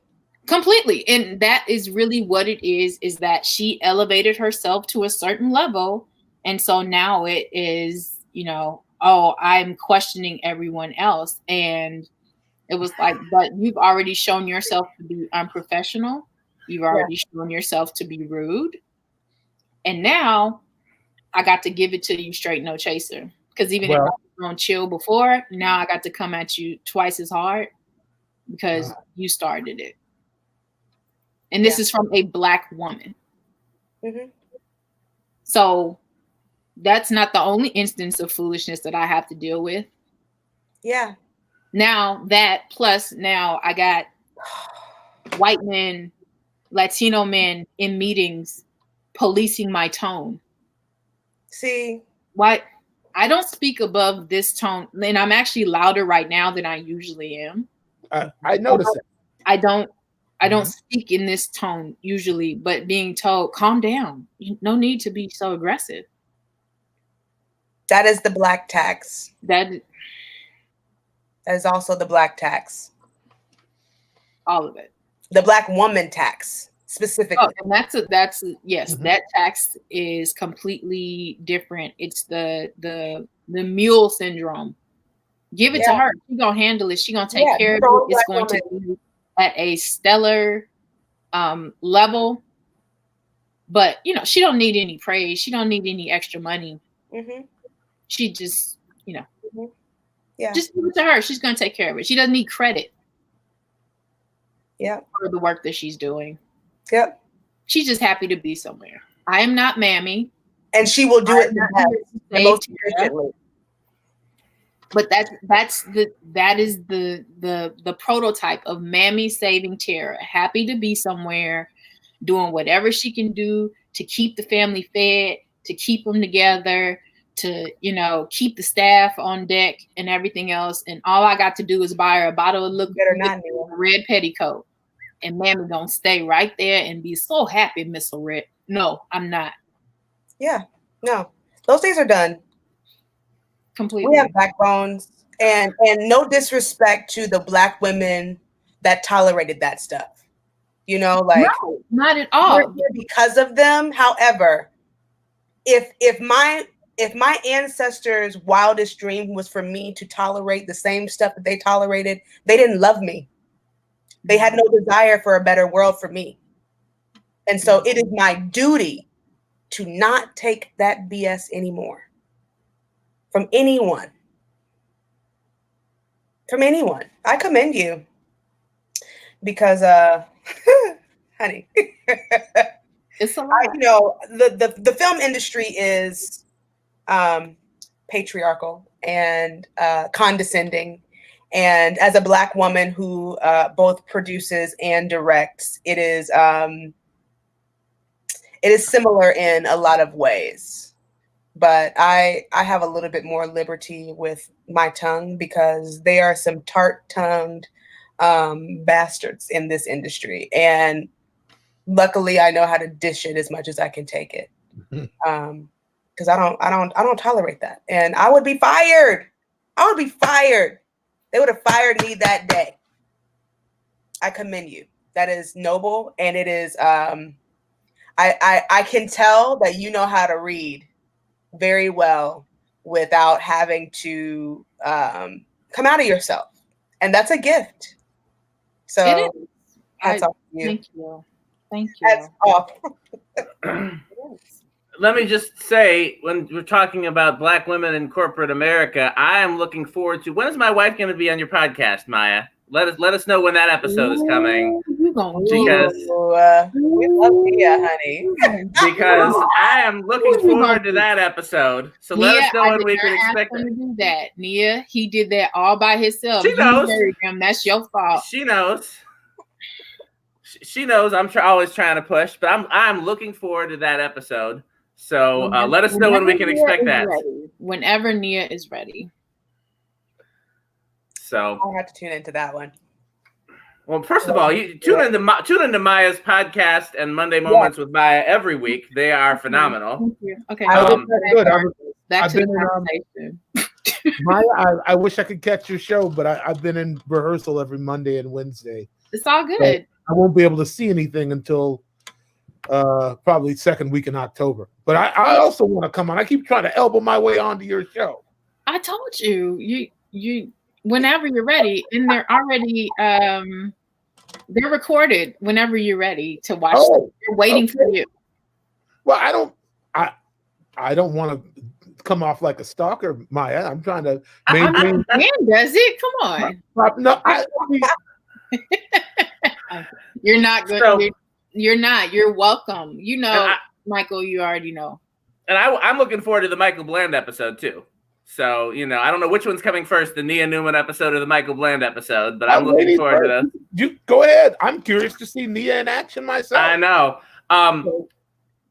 Before I forget, so when we're talking about all this great content, Aija, do you have anything that we can follow of yours in terms of your music or your film or anything that you've been? Y'all can just follow me on Instagram or Facebook at Aija Penix, AIJA PENIX on Facebook. On my Instagram and my Twitter, both. My Twitter is wildly dedicated to my lack of restraint in my tweets. So you might not want to follow that, but I am Aija, and at both of Instagram and Twitter. I am. Hold on, I'll put it up. I am Aija. Yeah, and my work is there. Look at my IGTV. You can see some stuff that I've produced, directed, things that are coming up. I have a virtual stage play film experience that is in short film form that is going to be coming out at the end of the month, called Is Anybody Out There, that I executive produced, I musical directed, and I'm editing. So yeah, you can see that. It's an experimental piece about Blackness and queerness and, loneliness and, what the world looks like when the world is in a strange space, much like the space that we're in. So, yeah. So one of the questions I've been supposed to ask every week, and I've done a bad job of this, I don't think I've done it the past several episodes. What's on your Black Lives Matter playlist? Ooh. Gosh. Janelle Monáe, the Dirty Computer album. Hold on, I'm gonna tell you exactly the song.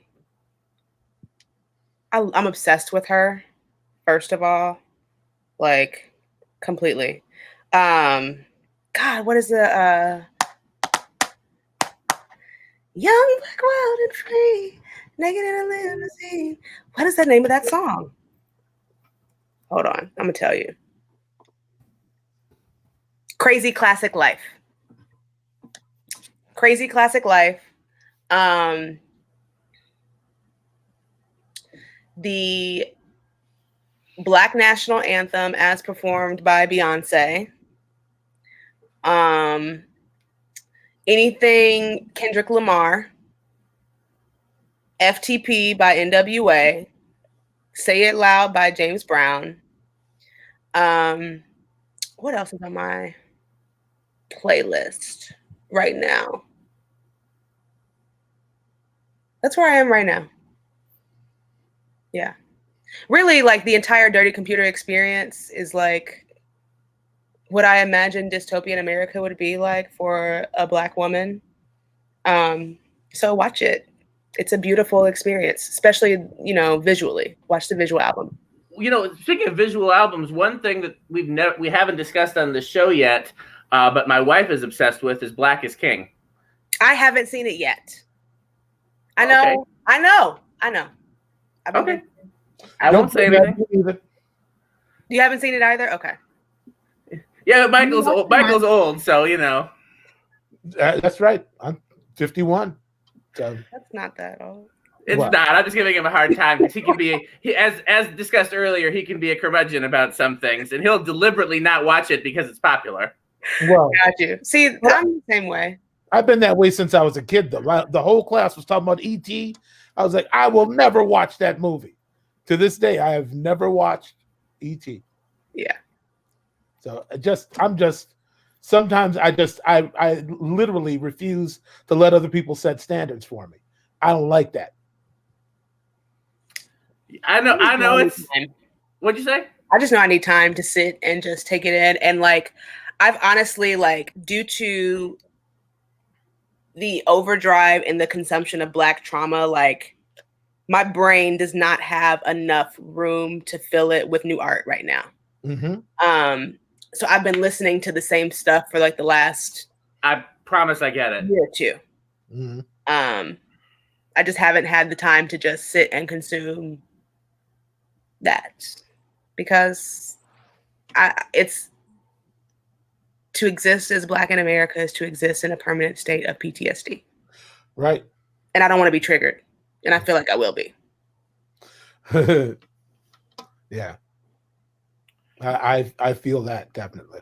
Mm-hmm. Dan Spiffy Neuman, the clock on the wall seems to be indicating that we have run out of time. We have. I was gonna try to open the door to see, since we have since everybody here in one way or another is a musician, I was gonna see if there was any musical discussion that wanted to take place between you and Aija. Maybe if she had any questions for you about your musical history. Oh, man, give me a wild story.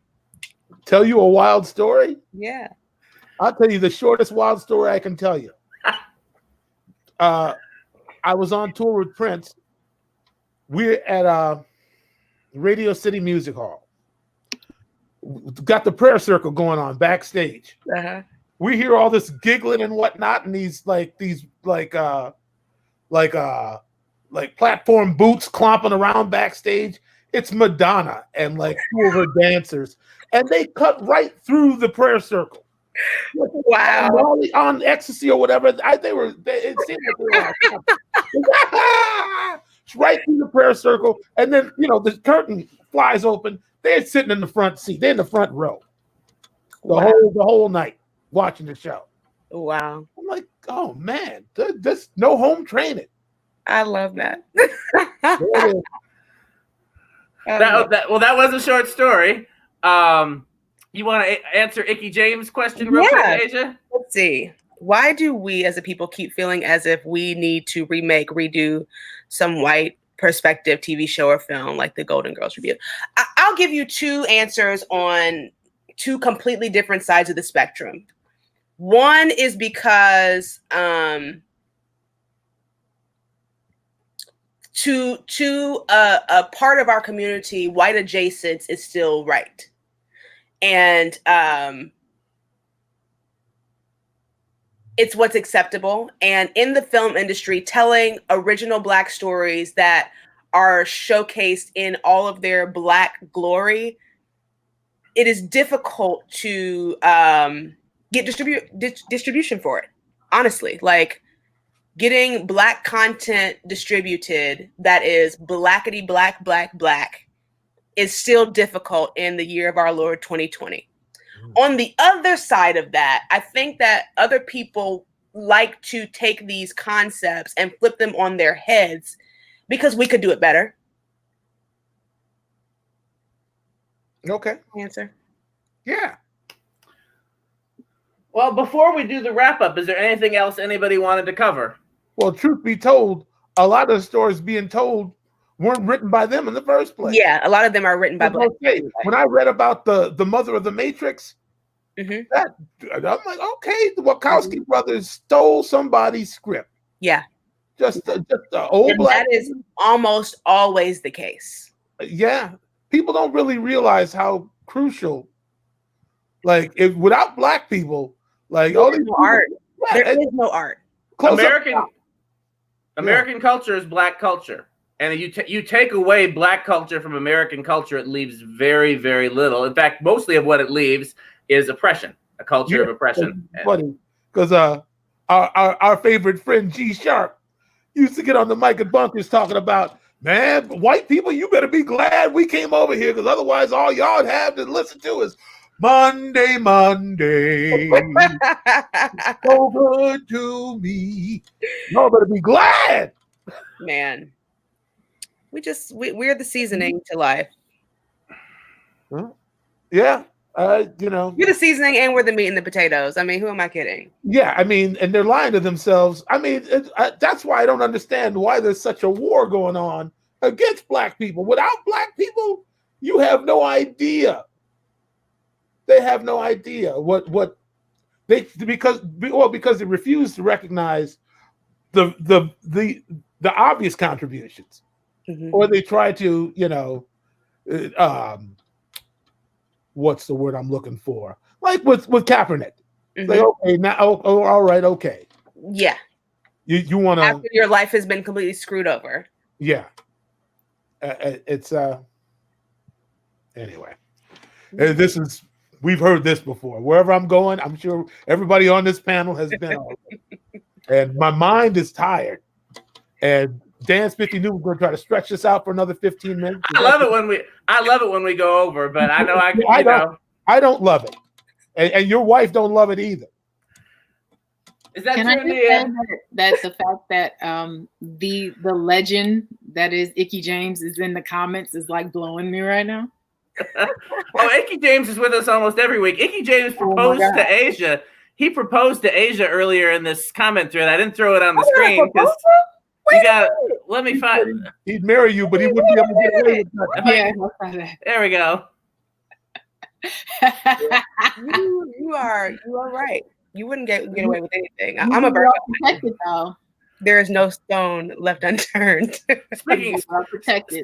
Speaking of being married to a Black Virgo woman, so Black Virgo women make the world go around, honey. Yeah, and speaking of another man who can't get away with nothing. Hey Kim. Hey Kim Bland. Oh no, she just walking in the room. She didn't even hear that.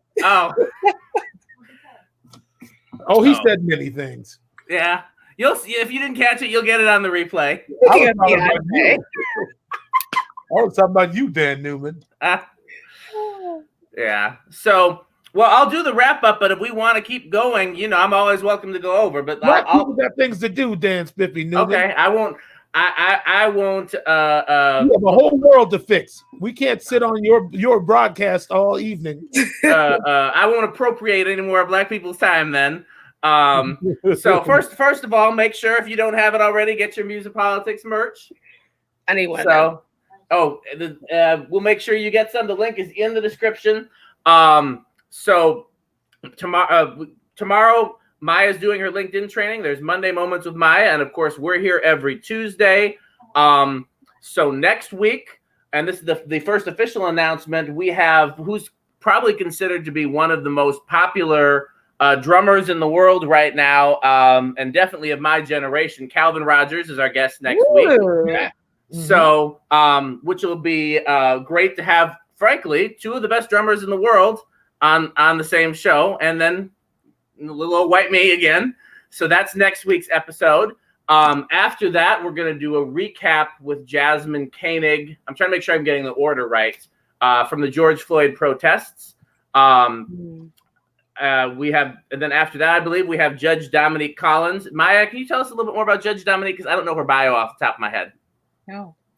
Maya doesn't. Judge in Dallas. She's Black. Oh. She has dope robes. That's all you need to know. Okay. Then, so Michael and I talked about whether or not we were going to continue doing MUSiPOLiTiX Classic, and the fan and friend response is overwhelming that they want that to continue. So it looks like that the first Tuesday in October will be MUSiPOLiTiX Classic. Aija, I'll let you know right now. What that means is we don't have an official guest. It's just me and Michael BSing, but we encourage all our past guests to stop by, whether it's for 2 minutes or for the whole episode. If you want to update us as to what's going on in Rockford, or you just want to talk BS, or hear Michael tell Prince stories, or I got plenty. I could fill up 3 hours worth of Prince stories. He could, and I'm trying to get him to do it. So that may end up being every first Tuesday. So just keep that in mind, Aija. All of our past guests are always welcome to drop by, and based on how well this episode went, I have a feeling that that our regular viewers will be looking for you. Our executive producer Maya agrees. Y'all both straight fire. So yeah, thank you. I'm going to get outvoted in the next poll, and I'm happy with it. So that's true. Maya also won our favorite guest poll. So, and then people that are following us for the first time, either because of Aija or other reasons, please like the page, follow the page, turn on live notifications, join the Facebook group, tell a friend. This is, as we talked about on today's episode, this is one of the few ways we have to really get the word out about things that are going on that aren't in the media. And it's the highlight of my week for sure. And I look forward to it. So please, if you're a new viewer, please make sure you connect with us on social media. Connect with Aija on social media. Is it time for the benediction? Did anything I missed? Man. Thank you so much for having me. All Well, of you you were are fantastic. fabulous. This is You fabulous. too, Maya. Thank you for jumping in on it. We always appreciate seeing you. And I mean, when Michael calls, who am I to say no? It's funny because I understand now why the Spirit led Michael to ask you to drop in, because you clearly had something to get off your chest today. Yeah, these white people are hassling her. That's what getting off her chest. Yeah. She's getting hassled. She had to tell a black friend about it. It is, honey. So She didn't say that, corporate America. I said that.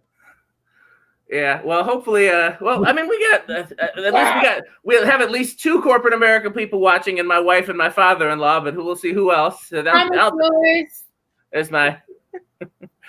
So, okay, well, we will see you guys hopefully tomorrow night on Maya's LinkedIn training, hopefully Monday Moment with Maya, but for sure we will see everybody next week.